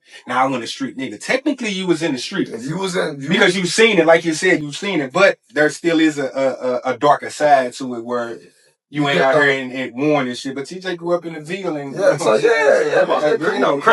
I grew up with Crush. Right. So like Crush, my dog. But we from Ada and Grand. Like that's right there, about around the corner from the laundromat. You know what I'm saying? Mr. Betts used to kick me out of there. You know what I'm saying? Like I was a kid that I used to be just into stuff like Puncho used to kick me off the bus. Like I used to be like terrorizing other kids, like messing around, playing, always just talking back and stuff. Like not a smart mouth, but just a goof off. To where So having that background that you had and coming from having the parents you had and coming from where you come from, looking at the camera, what would be going through what you went through? You feel what I'm saying? And catching your case. Because how much time did you do? I ain't do no time. Okay. For real, you on probation. That's time, So like 5. I'm off in July. Okay. So, shout out. How long is that? So I caught my case in 2022. Good. That's a long time. So, like, to me, man, it's I did like 30-something days. First time ever. Well, I went to jail for 2 days, burned out, and the second time, like, so I had a case between two different states, but it's the same case. So in one state, I go 2 days, burn out. For the next state, I'm waiting on them to come. So on my way to work, they come, U.S. Marshals, like 5-6 police cars jump out on me. Just popped up. Hell yeah. Yeah, they ain't. That's some like they don't ring doorbells. I don't think nobody talk about how traumatizing they can be. Oh, I tell you.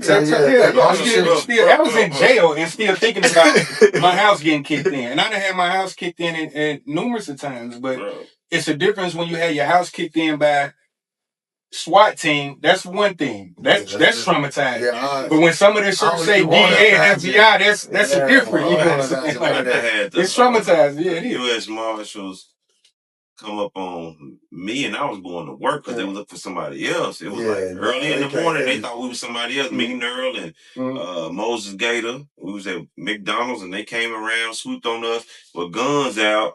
And then they checked us, like, he said, "What's in your pocket?" We're like, "Candy, we going to work."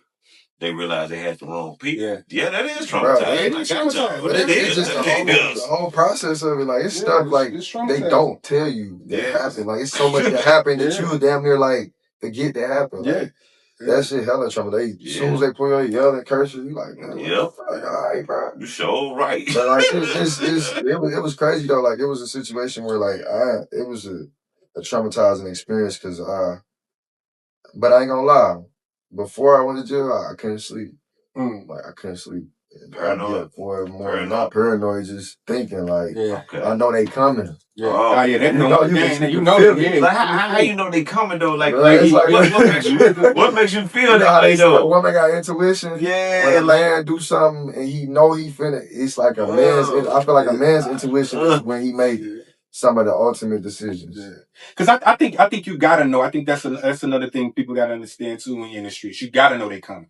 You got to know one of the two things is gonna happen. Very few people get to sit like we sitting right now. You feel what I'm saying? Because there's only gonna be two doors. Some get through, some stay through, but you're gonna die. You're gonna go to talk about with that life, like the house rules, like us going out, like the fun stuff, the bad. Like it's so much. Like when I really think about it, like then living like that every day. Yeah. Ooh. Like getting up every day, hustling, dealing with this person. Because you might be like, I don't work with these type of people. I don't rock these, but when you outside and you already move around, you getting these plays, and then motherfucker call your phone. All right, baby. It could be something that quick. Just spin into just that.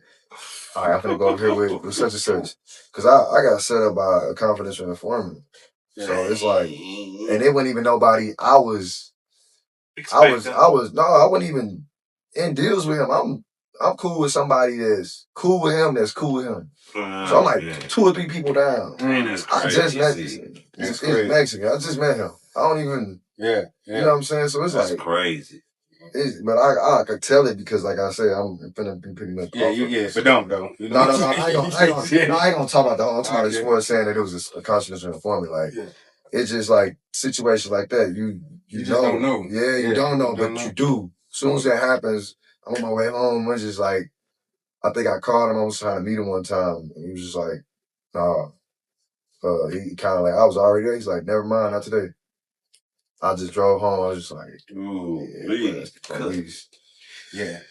You get that feeling, bro, because I think each time I didn't got jammed up on one day, I always the day before, I always had a dream of me getting killed, and then the next day I'm in jail. You feel what I'm saying? But then some of the signs you may see that you overlook. You be like, damn. Once you sit in your cell, you like, motherfucker. You know what I'm saying? Like, I was working at Lowe's, so like what I would do at Lowe's, I would come in, like, see, I'm still rapping, so like I'm not a basketballer, so like I probably, when I was rapping, I hoop. But as far as like taking basketball, I was like, I ain't care. But like, man, I would go and probably hoop, come out, go get to what I'm getting to. I do that shit so much to where like it wouldn't even feel like nothing was. Sometimes I wouldn't even feel nothing. I just was just with the flow of it, like. But I kind of tried to stay out of the way all the time though. But like I wasn't really like paranoid. I didn't really see it coming, but I knew something was like, once that happened, I'm like, yeah, it's happened. So I went back to the crib, was just like, yeah, but I still put it back on mine, still kind of like, whatever, you know, you're young. Get back to the money, like. So I said, I started getting back to it, and then something just hit me one day. It's just like, yo, you going to jail. And then when it happened, I'm like, okay, that happened, okay. I got that situation, I'm bonded out, cool. Then it's like a month later, don't what's happening? Like, but that whole month I couldn't sleep. But when it finally happened, I went to jail, man, I slept like a baby. Yeah. What are some of your takeaways from being in your cell and like that close night of being in your cell? Keep God close. Yeah. That's my number one. Definitely. That's all I really did. Shout out to that, bro. That's what I did the most. Because I come from a praying family. Like my grandma grew up in church. My mama, she a pastor. My uncle Vern Frazier, he a pastor. Yeah. So I went to both of their churches. So I got a grandma who's a minister and my uncle who's a pastor. And ain't nothing like praying. Ain't nothing like a praying grandma. Yeah, my dad, mom, a missionary. Yeah. So like I just prayed every day. I listened to a lot of Joels, and that was the only person I could, like, church person I could listen to. They had him on the top, so I listened to them every day, do my workout. Yeah. Vibe. I was doing so much, like, listening to the Bible and stuff. People would come sit with me and be like, bro, what's the scripture for the day? You know what I'm saying? Or before we go to bed, what's the scripture for the night, bro? Yeah. Because I'm reading, I'm just like, man, because they ain't never seen nobody with a spirit like that. Like, I had, that first day I was down, like, because it's like, man, I'm here. Because I had got arrested in Cape. I did 2 days in Cape, and they transferred me to Illinois. So when I finally got to Illinois, okay, like my bond was like $250,000. So I'm thinking I ain't getting out. I'm like, bro, there's no way I'm getting out. Yes, but I know I never got in trouble, but I don't know the system. I'm thinking like, there's no way possible I'm getting out. We ain't $25,000 and what? Yeah, I ain't getting out of here, bro. Right. So I'm thinking about prison. I'm really thinking I'm gonna go to prison. Like in my mind, I'm thinking like, well, I'm gonna just try to like just pray and just pray for the best. Hopefully anything happens. So I sat in there. After a while, shit, at my first court thing, I'm so, like I said, I don't even know. Yeah. So it's the hearing. I don't even know nothing about like. So I'm like, you got anything? Tell me what's going on. You know, your hearing is probably just telling you, just kind of like reading you what's going on. Say you back. It ain't really. Man, my dumb ass. I go in there. I say, after he said thing, he like, you got anything you want? I'm like, bond reduction. He like, nah. Yeah, they gonna shoot that motherfucker. I went to the cell. My mama like, I'm like, damn. I'm like, y'all gotta chill. Like, you know, man, me tweak out. Like, I'm good. So I had to just, after that, it just snapped. You hear? Figure it out. Yeah. So while you was in that cell, you mentioned to me you made a promise to God to change your life around. Yeah, for sure. So, in that time, you made that promise to God. Like, what was you telling God and what? Making an impact on the outside, changing other kids' lives around. Yeah. Tell me a little bit about that, man. I just really like, for real, man, I ain't gonna lie, it was one phone call, my grandma, we was on the phone and she was talking about, she was saying that I was like the Apostle Paul, because he was like a leader and he you know, affected people. He talking to the next generation, he led them and all this stuff. Right. So I kind of felt this shit, I guess. And it was just like, man, you know what? At first I was like, I want to talk to kids. But then I ain't thinking about like basketball. And my wife was just like, you can use the basketball stuff and, you know, train. It's to my dad, like, you could train. I'm like, yeah. So and then I would talk to some of the people that, like, all my street friends, I ain't hear from none of them. But like all my partners that I played basketball with, sports with, I was on the phone with them a lot. Like I'll call, like it was certain like friends from my childhood, like, man, I'm finna call such and such. Yeah. Calling them, talking like, what's up with you, bro? Like, you know what I'm saying? I talked to them on the outside too, because like people was texting my phone. Yeah. Like, I ain't realize like how like important I was like that. Like I knew I was popular, but I didn't know like it was like that. Like my girl was like, your phone, like people texting your phone, calling your phone nonstop, like just saying like, is you okay? You know what I'm saying? Just checking on you. They saw what happened, just checking on you. I'm like, damn. So it was just like feeling that, and then all that. I'm like, yeah, I gotta do something different, man. Like, it was dudes in jail telling me not to come. Like we was hooping, and because when I got out, before I went to jail, I was playing in it. I was trying out for the ABA. Okay. So I had made the team for the Illinois Skulls or whatever. So I'm hooping. Then Cameron Bliss, he took me over there with the ABA. So when I go to jail, I'm on the phone. I had my girl talking to the coach. She's just like, make sure I got my spot still. So I'm in jail working out, hooping. So they calling me Toby Bryant because we got the little orange slips on. My foot. Like, the hole went in there, so I had a blister in my toe. I'm busting their ass, you know what I'm saying? I had the flip-flop to the orange slide. So we hooping in those. Yeah. So you different. Yeah, I'm busting their ass. Yes. You know, we grew up, man, I go outside sometimes, no shoes on. Right. So, like, I'm busting their ass, but it's like, I started getting respect from, like, dudes that's in there, killers, facing, like, and they, like, rocking, like, man, you get out, man, you better, like, he's like, man, you get out. You better teach your kids about workouts, like the prison. And what's so funny is now, when we at AAU, kids mess up. I have them do burpees, Booyakans. So they doing the kind of jail shit. So, but it makes them so strong. They strong. They get stronger by the time. Plank, all that. Like, so it's crazy. Like, so they was like, and then I was getting like love, like as far as just for who I was, like basketball and all that. And it was just like that. Like, I ain't even. That's so what would you tell the youngsters that's listening now, bro? Going, you know, because everybody don't get a second chance. But sometimes it take some people more than one time. Some people don't get it to get it. You feel what I'm saying? Man, some people don't. But and I say that too. But sometimes some people just don't have a choice. Because before I watch my kids starve, I'm gonna have to give me 100 years. You know what I'm saying? Like sometimes you can't. You ain't got no choice. You know? But those who because I'm trying to say this the right way, Because like people who grew up that had a little, didn't have to really go through that. Sometimes them the easiest ones to get pulled to the streets. Yep. Like the streets would be on them like a vulture. You know what I'm saying? Growing up in that environment, you got to think. My mom worked a lot. My grandma worked a lot. My dad worked a lot. So you got a lot of free time. Not free time. I'm more so. I'm at Darren Mama house. Yeah. I'm at my Aunt Virginia house. I'm over Uncle Ricky house. So I'm like, I'm not really. I'm in a structured environment, but we not settled. Like we ain't bouncing around. I got a home. Right. I ain't at home. Right. So I don't know. All I know is. Yeah. Whereas my kids, they go to their home. I got a room there, but I ain't at home like that. I'm playing 2 and 3 sports. Like me and my sister, we playing 2 and 3 sports, but then we ain't at home. We at our auntie house. We at our grandma's house. So when I get older now, when I'm with my dad, I don't even come home. I'm hooping in the summers. I'm here, there. Like so, I'm already into other things to where like all I know is fast. Like it's kind of already a attempt for the fast life. Yeah. It's all you know. You don't know how to just, in a sense, do normal shit. Yeah. So I would say that like I was just asking, when you talk about you went through that in that situation, like, because some people be like it's jail changing. Jail didn't change me. No. But do you think it was that process, or you just having that time to sit and find yourself? Because sometimes we don't know who the fuck we are. You know what I'm saying? Sometimes we lose ourselves. Yeah, you lose yourself. You know what I'm saying? So because you gotta find the next you all the time. You definitely. I feel like my uncle like to say this. He's like, nigga, I can tell you how to be 50.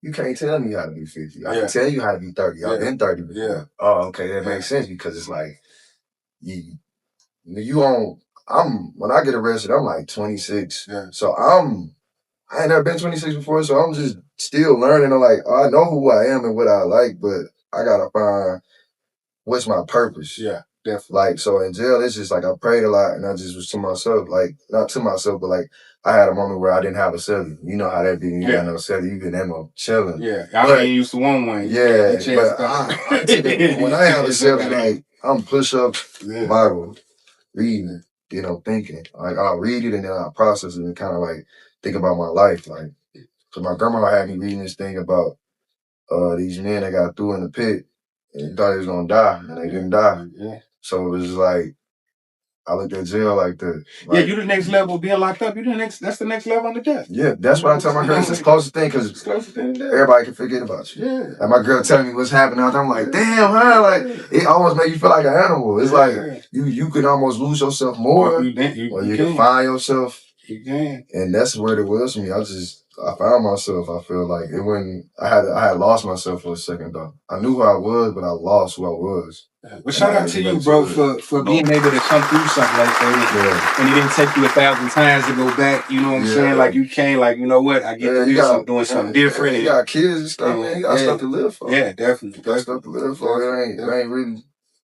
It's a lot, man. But can't shit you doing that inside everyone, but nothing. Nothing. It ain't worth being in. Nothing but find yourself and talk to God. Yeah, man. That's pretty much all I did. Hoop, watch TV. Yeah. And just prayed on, and then by God, by the grace of God, your bond 75,000. Look, you can see me on the camera. I'm like, man, 7,500. He like the dude, the police officer that brought me, the CO that brought me, the CO that brought me or whatever. I'm like, so that ain't he like, yeah, you gotta keep this. Hold on. I'm getting out of here. Whatever he said, man, 75. Hey, come on, we gotta get up out of here. Be up out of here. That's what first thing I ate was some KFC. Yeah. Hey, so right now I got some questions, life lessons and, questions for the youth. What are some of the biggest mistakes that you see that the youth are making? The athletes, Oh, yeah. What are they making, man? Like you was talking about earlier, you said they don't pay attention to, like, you talking about the rappers don't pay attention to the game. You know what I'm saying? They don't pay attention to, they're not students of the game no more. Like when I was young, when we was all young, Sports Center. So if you played a sport, even if you didn't play sports, Sports Center. Yeah. You watch Sports Center, the game on, Hardwood Classics. Yeah. You could watch a game at any time before YouTube.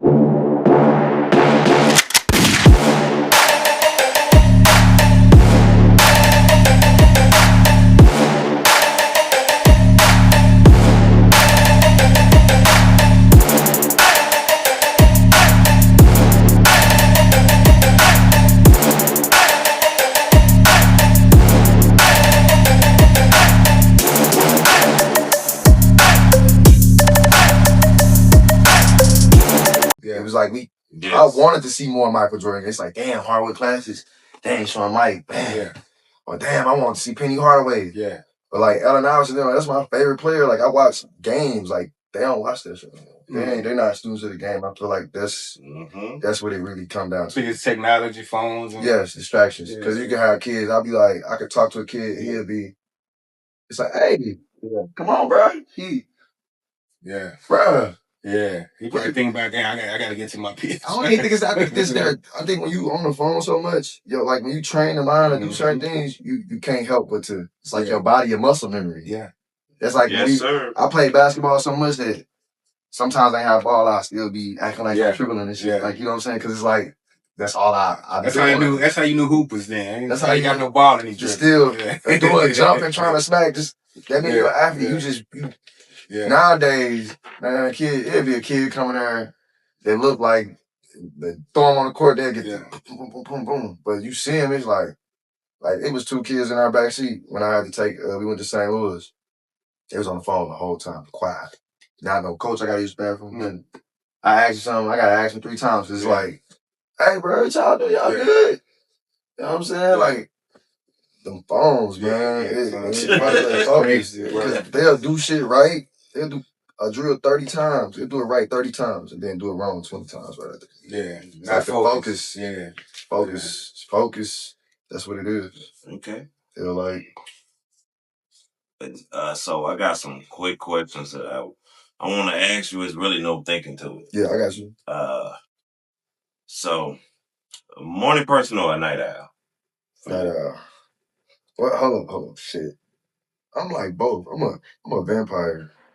You want me? Yeah, you don't sleep. He definitely, man. Like I'll the gear call you 1:30 in the morning talking about. I'm not a morning person. You busy? Like I get up. I get like tonight I might go to sleep late. Like last night I went to sleep at 2 and I woke like 2 or 3 o'clock. And I woke up at 7:38. Yeah, I ain't slept since Wednesday.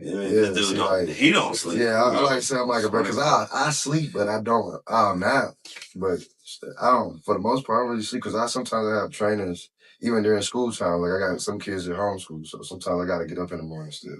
Okay. All right. What's more important to you, money or time? Time. Why? Can't get time back, man. Money, it don't go with you. You don't really. Money always there too. You thinking about happiness? No. Money don't buy happiness. Money don't buy shipping materials. For real, because our houses and all that shit material, it can be blew away anytime. The only thing we got to really cherish is time. You know what I'm saying? It's a song about, what's that song? A$AP Rocky and Brent Faiyaz. Okay. He say, looking down on why I wish I could buy time back right now. You know what I'm saying? Like, that's something I kind of like think like I be wishing time didn't matter so much because it's so cherished and precious. Like, time is what is real and inevitable because like everything we talking about right now, it come with time. Like, yeah, I agree. Do you think money buy time for certain people? You think if you pull down on a homeless person right now and gave him some money, that would make him happy? Yeah, I get homeless person $100,000 right now. Oh, see, like I get him. I'm just asking. You give him $100K right now. Everything all the prayers he had before you came, he ain't studying God or nobody right now. Yeah, but it's kind of tricky though. You know what I'm saying? I tell myself that I'll do something like this, but not $100K. Yeah. But like I give people money already. Like I be saying, people, I throw some little change, but like I don't think it can buy no time though. Like, no, I can't buy no time. Money can't buy time. I think you gonna buy him a little happiness. Yeah, it make him happy for sure. Like, but like, I don't feel like money can buy happiness in a sense. I mean, just from I guess my lifestyle. Like, I guess growing up having things. Yeah. Like you can have everything and still feel like you don't have nothing. That's true. You know what I'm saying? Like, there's been times where I done had everything and felt like I ain't have nothing. So. That's dope. I like it. You know, so like I really just care about time. Like I think going to jail showed me that too. Yeah, definitely. Like you got nothing but time in that. Yeah. It made me think about like a lot of stuff that's taken away. Yeah, you go definitely watch your Yeah. You gotta watch a little TV and that. Yeah, you know what I'm saying? But like it make you appreciate TV. You appreciate being able to feel control. Yeah. Like I love my control. I love to be able to be like, I don't do a podcast today. You know what? Fuck that. I'm gonna go to the gym. You know, fuck, I'm gonna do a 1v1. Fuck that. I'm a or just being able to go turn up. I would say play the PlayStation. My whatever. first time in prison, like I was. You know what I'm saying? Like coming from the county jail, like, you know, we get the more control. But so I get to prison, I ain't knowing that people run by rules. Everything ruled out when you lock up. And me being young, you know what I'm saying? Because I caught my fake case when I was 19. Damn. And so me being young, going to prison, and get a chance. I go turn the TV. You know what I'm saying? I ain't thinking nothing of it. You know, I knew how we do it in jail, but this prison, 2-3 TVs in here. Right. Everybody over here, nobody watching this. So I turn the TV and I'm just like, oh, BT, yeah. And I'm not knowing they positioning themselves behind me. Like, what the fuck is this young? It was like that in my county. I was in a federal county. Yeah, like, who is this young? And I'm like, damn, I turn around, it's like, all these old heads. Look, I'm like, in my head it say, then go put your shoes on. So I go put my shoes on because I'm like, oh, this shit in out of hand. Like, I done something wrong. And that's the first time I met Young Jeezy on.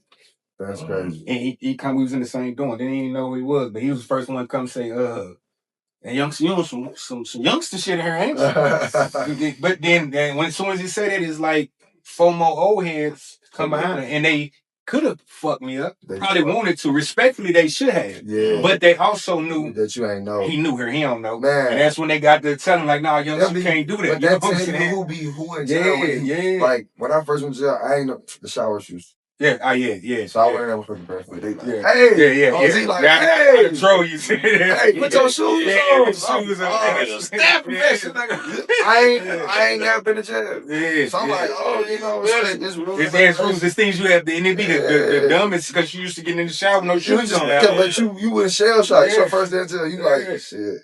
Yeah. But you gotta, like, when somebody come teach you the game, that's show you, like, one of the most scariest dudes in the pile. Love be the most. Yeah. It was crazy. I went, like, boy, you out here, boy. Like, hey, let me get your socks and all your, you can have all this. Yeah. I had so many white tees, you can have all this. I done seen niggas do that. They taking everything, huh? Nigga, I'm killing you when I get on there. Take your shit home for me. Okay. You can have them noodles. None of this shit. Okay, so grind alone or build a team? Build a team. But I do grind alone. Like, I feel like my grind came from being alone. You know what I'm saying? I'm a loner in a sense when it comes to thinking in order to build a team, I gotta know who I am first and how I move along to see if they can move with me. Like, I gotta know their personality and loyalty, you know what I'm saying? And if that don't match, you can't, you know what I'm saying? So I feel like it's like it's a double entendre with them, like both. For real, because I'm a grind alone, but because I'm the type, I got the team, but I'm always cooking. Yeah. So when I got something else for us, y'all. Okay, so I bring it to the team so we can execute.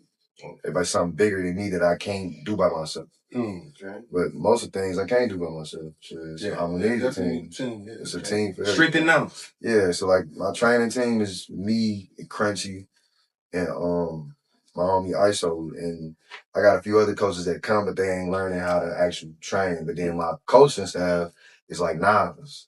So with them, they can learn how to train, or all right, we got the pod. Like, I'm gonna share my platform with them, and we gonna build the pod together. Since I know if we come together, we can get more equipment, we can go stronger. So it's just stuff like that. But I'm gonna still have like I said, I bring y'all on the show. All of them ain't gonna be there. It'll just be us. You know what I'm saying?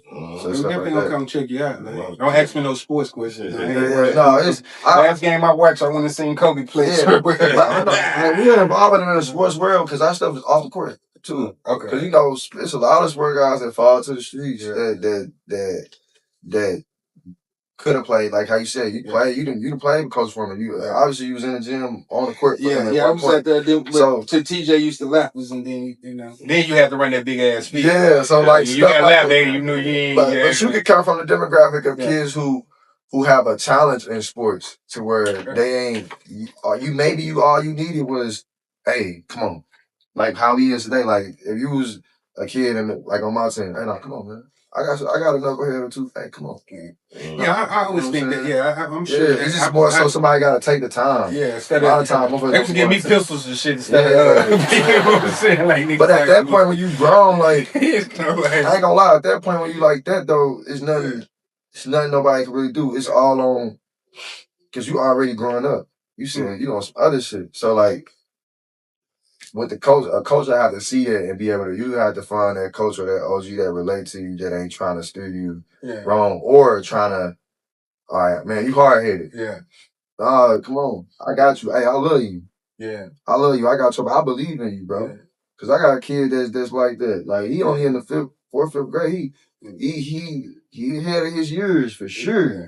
We used to have some coaches like that. I used to play for Emmett. I shout out to Emmett. But like Emmett tough though. Emmett tough as somebody. Yeah. I think Emmett. He knew. Like I gotta give Coach Swarmer, because Coach Swarmer, even though he used to tell me things, he used to tell it to me because he would still even try to give me a chance. But what coaches didn't know, what Coach Swarmer didn't know, like, I want to be this person you is, but I got 90 enemies when I leave here, and it's a war out here, so I can't go out here in the streets and say I'm trying to play basketball right now. Y'all, it's over. It don't work like that. You walk in the comments. That's where you have to. Same shit. You have to sometimes like just be like, I remember my daddy, because I remember I got locked up. And it was people that owed me money or whatever. Like, it was some money in the streets. I'm like, man, I gotta get my paper. My daddy, my man, leave that shit, man. Let that shit go. For a second, I'm like, hell no. But then I thought about it. It's like, all right. I let that shit go, and like, man, I ain't gonna lie, this basketball shit changed my life. That's what's up, bro. Shout out to that. Changed my life, bro. Like, I like it, bro. I like the energy, because the thing of it is you ain't used what, because I'm one of them people that you ain't used what you went through, and you just like, you a honey with it, like, man, I basketball here. Because sometimes dudes, I done talked to dudes, bro, where they went to jail 2 weeks, and now you want to have a gangster conversation. And that shit don't, you know, like, yeah, because I'm this and I'm like, you use what you went through, bro. And that's the problem with a lot of people. Like, ain't no, to me personally, a gangster to me, and I used to tell my sons that this is a gangster to me. Then we thought, I was under the impression that you die in the streets. Yeah. So that's why didn't shit phase me then. Because I'm like, I'm supposed to die in this bitch. You know what I'm saying? But then when you, as time go on and you go through shit, I didn't have to get 40 years old to start learning certain things. You feel what I'm saying? And then you realize, like, you know what I'm saying? I've been through so much shit to the point where, because I wasn't a person that I come from a praying family and a godly family. But I'm like, all right, I'll catch God if you know what I'm saying? But one of the things I just gonna say is that a lot of times you don't get that. A gangster to me is somebody who gonna hold their own, take care of their family.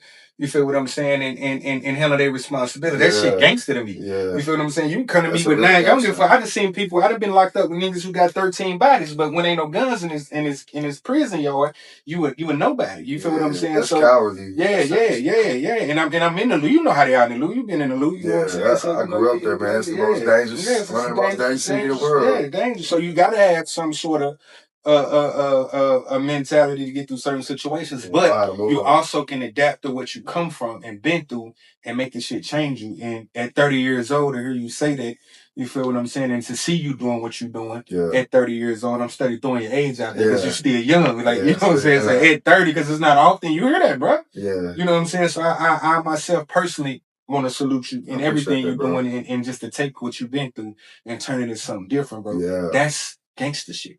Yeah. So next time motherfucker asks you, is you a gangster? Yeah, I'm a gangster. And I'm proud of it. I look at it like that too. Yeah, that's gangster. Music to get you locked in. For the game, I listen to like Phil Collins, Feel It in the Air. Dude. You got an old soul, my brother. Yeah. I listen to rap, but it used to have me so hyped. I had to listen to singing music. Yeah. So I listen to like, you know, Erykah Badu and stuff like that. Like just anything singing, Chris Brown, anything that's R&B. R&B. So I listen women like you for say, the game. Okay, like with the windows up or the windows down? I mean, we on the bus. No, I'm just asking. You got the windows up over here? Yeah. Like, I do the windows down. If I'm before a game, it's down. Okay. That's a man. You know what I'm saying? Yeah, I like that. I'm a man, real man. We'll be blasting Keisha Cole. They got the windows down. Love! You know what I'm saying? Yeah, like before the game, my headphones, I'm listening to R&B because I gotta stay calm. Because you get too hyped, you get shoot that motherfucker over the rim. You be like, damn. Because, you know, adrenaline, you in the crowd, you so hyped. Yeah. I remember we played Sykeston. That's when I started listening to R&B music because we played Sykeston. Yeah. So it's so loud, I'm so hyped. Yeah. I'm shooting the ball so hard, they like, hey, Corey, calm down. Like, hey, come to the side. Come drink some water. Just stop warming up. So I was like, damn, I'm too hyped. So after that, I just like, you know, I'm just start listening to R&B music because I noticed that when I listen to R&B music before games, I calm down. Like I'll just be relaxed. Like, bro, when I'm on that hype music, I ain't even the type to be jumping up around, but in my head, I'm hype. Yeah. So like, I just listen to R&B, stay cool. Yeah. All right. Loyalty or honesty? Loyalty. Why? Because if you loyal and you happen to be dishonest about something, I can handle it. Because nobody's always honest. People lie, white lie until, you know what I'm saying? Anybody can lie about. Lies can be small, big, you know. That's lies to like, it's like your family, something wrong with somebody in your family don't want to tell you. They'll lie to you. Yeah. You know what I'm saying? So like, I'll take loyalty. Yeah. Any day.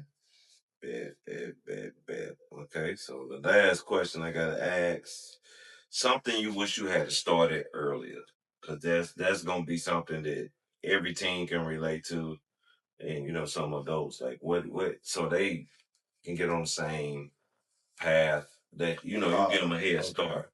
I say knowing who to trust, but believing in yourself first.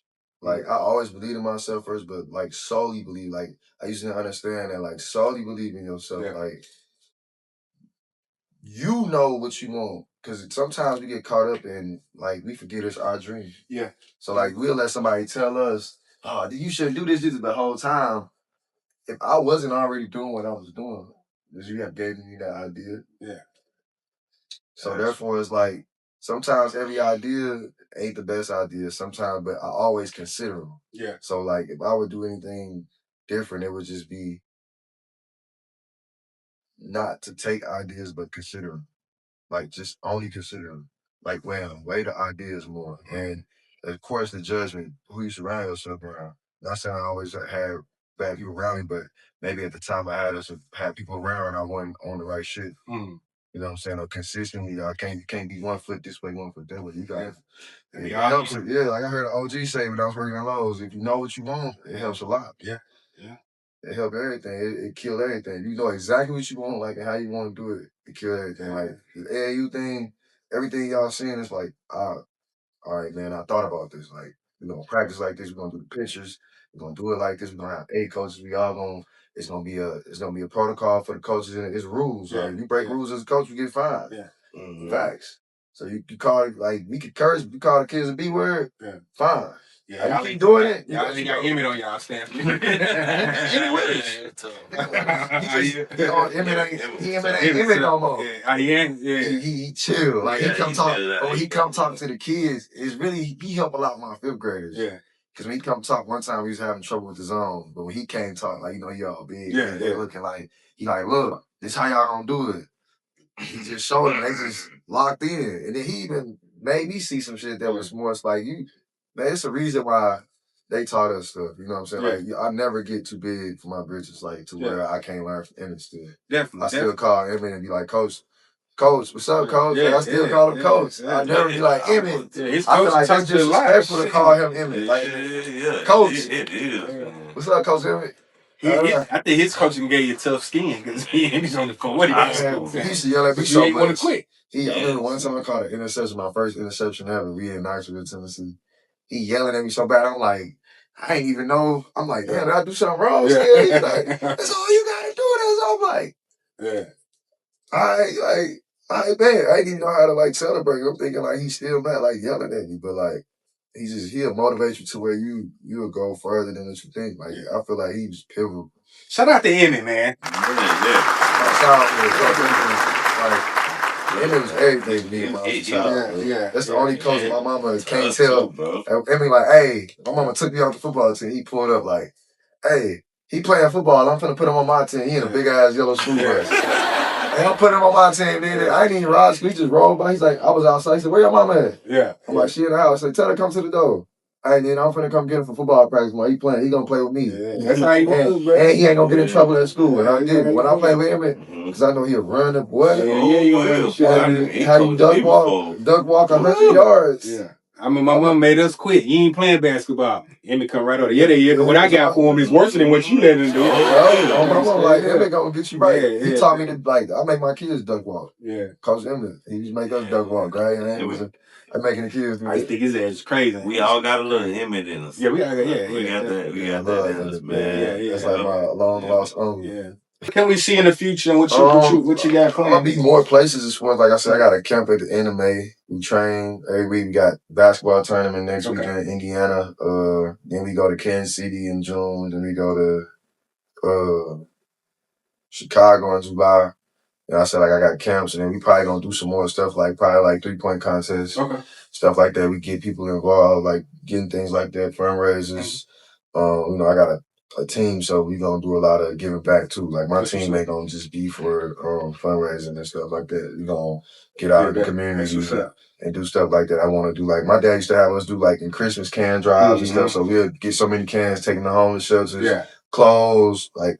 That's the type of person I am though. Like if my girl tried to, I'm like, no, we taking that to the red box. Somebody that could, you know, so that's all. Like we gonna do stuff like that, and then the podcast, we expanding it with like all my coaches. Okay. So I'm gonna share the platform with them, and then we're gonna graduate to like the PC life, like as far as YouTube, where we can be, all three of us can be on the show, and y'all at the crib, we chilling and be like that. So I'm trying to get to that level of it. What's the name of it? Hardwood Turf. Hardwood Turf. So for somebody that a parent or something, gaming too, we gonna be gaming. Hell yeah, gaming fun shit. So for a parent or something that's may even look at this this podcast, or maybe even heard about you and like, dang, I got a son, I want him to be trained. How can they? Daughters too. We take daughters too. Your daughters too. Yeah. How they can train? You can find me on Facebook, Prince Corey KV.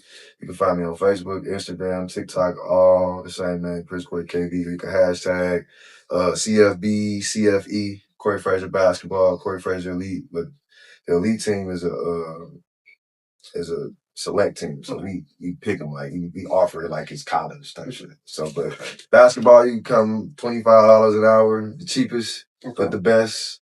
Like it's kind of like paid in full. You know what I'm saying? Yeah. I like to call myself Ace because I charge cheap, but I got the best. Yeah. So like, it's cheap. And Frank Lucas type shit. Yeah. And my individual's $40. You know what I'm saying? And then if you want me to come to your school and do some stuff, team stuff, $100. You know what I'm saying? But if you ain't got that, I work with you. So like, if you got 5 kids, I'm not gonna charge you $125. Yeah.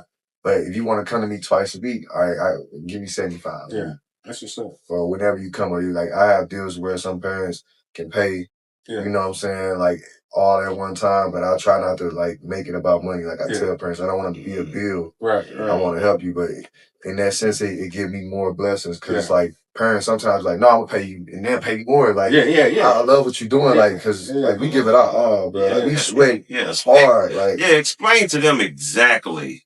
Like, cause they think he just trained. Explain the mentality that you instilling in them children's brain. It's you know what I'm saying? It's long term. It's a process. So like, if you come to me and you don't have the best skill, I build your skill. Like basically say you don't have ball. Maybe you're new to basketball. So now I can make you into anything. It's like creating a player versus getting a player who already created and you can only play with so much of their attributes. You already know what their strong suits is. So players that already got strong suits, I focus on their strong suits.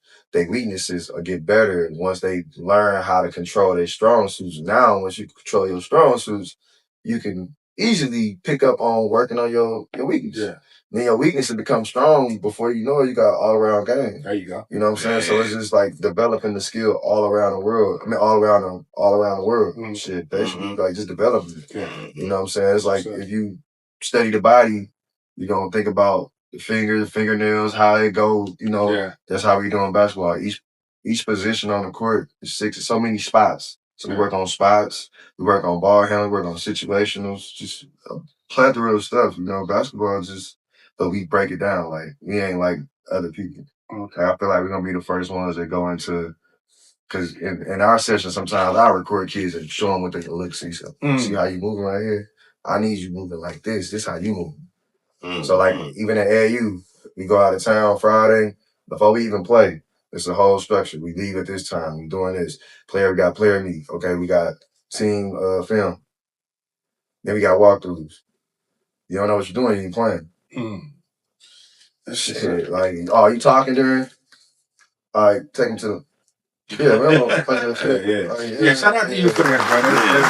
And we'll definitely, for those who tuning in, we're gonna definitely put his link at the bottom of this. Most definitely, man. It's crazy. We was down there 2 hours. On here. Yeah, bro, it's good though. Yeah, I'm always in for a good conversation, I ain't think that, bro. like, I was telling my girl, I'm like, man, we probably ain't gonna talk 2 hours. Nah, cause we try to dig in. Like, we definitely want you to, get out what you get out. Cause we gonna ask, bro. You know what I'm saying? I'm definitely gonna ask, you know what I'm saying? And TJ gonna ask, but we gonna make sure that when you leave here, that anything that we wanted to know about you, you know what I'm saying? We know, and anything that you wanted the people know about you, that you know that. So we gonna definitely run it. So definitely be a part. It feel like I watched the show, and it's like, you know how you watch something, and it's like, I already know how y'all is. Like, so me being here is like, damn, like, I'm on the, you know what I'm saying? You was definitely like, this was dope, and I like, you know what I'm saying, you know, the answers that you give, the conversation that you give. Okay, good ass interview. This is a good one. This is definitely a good one, bro. Definitely a good one. Y'all got some great ass interviews. We definitely got to invite you back next time. I want you to come out to the loop. I gotta come out there. Yeah, we gotta go. We gotta do something out of that, man. We gotta do some bring the kids through it. I can show y'all a lot going on. I can show you some stuff in the loop too. Yeah.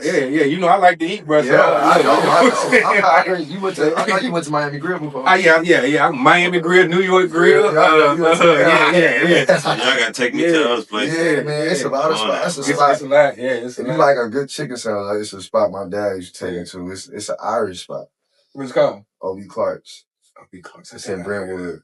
He done took me to some spots. Yeah, I know I love those spots myself. Yeah, but I ain't been there in years, but I remember the chicken sandwich was pretty good. But like, I like to go to, like, you know, Westport Social and stuff. That's where I hang out. That's like Saint Louis. It's a lot. It's a lot, man. I always tell people that I'm trying downtown. There's a lot of food places like brunch places like Roosters and stuff like that. Definitely a lot. So maybe next time, bro, we can come to your turf and most definitely y'all come to one of your training sessions or something. Just see how you. Yeah, hopefully the camera there that day, like, cause I don't know, I'm working in the works. Like, this all just talks about the short film. Like, it was something, cause I thought I was looking for someone to follow me around. Yeah, as far as like just day to day. That's what I was kind of trying to do. That day I came. Yeah, that was my stuff. I know, I got you. But the only thing I was trying to do for me and him was talking the whole day. He was like, you there, bro? Like, I was just going to interview people so people would know what was going on and stuff. Like, I wasn't trying to record the whole thing. We were just trying to be like, hey, this is what's going on. He putting on this and this. And then we was up. That shit was terrible. I was like, okay. I didn't think, I feel like that was partially my fault because I was just kind of let him, I ain't care. Like, cause I understand. I want to be one, like, I told myself after I did the men's league, like, man, I ain't doing that with no grown ass, man. Like, I'd rather deal with kids. Man, it can go somewhere it don't gotta go. Yeah. Anything you do on these events. And sometimes in my mentality, sometimes I'm willing to take it there. It ain't worth it. Nah, it'll make you though. But but this basketball world, same thing. Because you got coaches who ain't in it for the kids, but all they try to do is complain about what kid doing what. You got coaches that ain't, you got trainers that ain't in it for the kids. So it's a lot. They get mad at people that's genuine. It's like, how you? And then some people like can't even understand. They don't even know the history to where. So it's like, so that's what's up. So you got anything else? Man, that's all we. Well, hey, bro, look, this we're gonna conclude our episode of On That Time podcast. I don't know. I don't know what to call you. Corey, KV, that's dude. Corey, you know what I'm saying? Like you weren't a lot of hassle, bro, and I definitely appreciate you for stopping through and chopping it up with us, bro. We can't wait to have you back on and can't wait to get an invite to come just let people see what you. I watch you on Snap. But yeah, definitely we hope to see you again, sit down with you again. Thank y'all for tuning in. As for y'all, thank y'all for tuning in to On That Time podcast. This has been our episode. Love, peace, and hair grease. But we love y'all. Good night.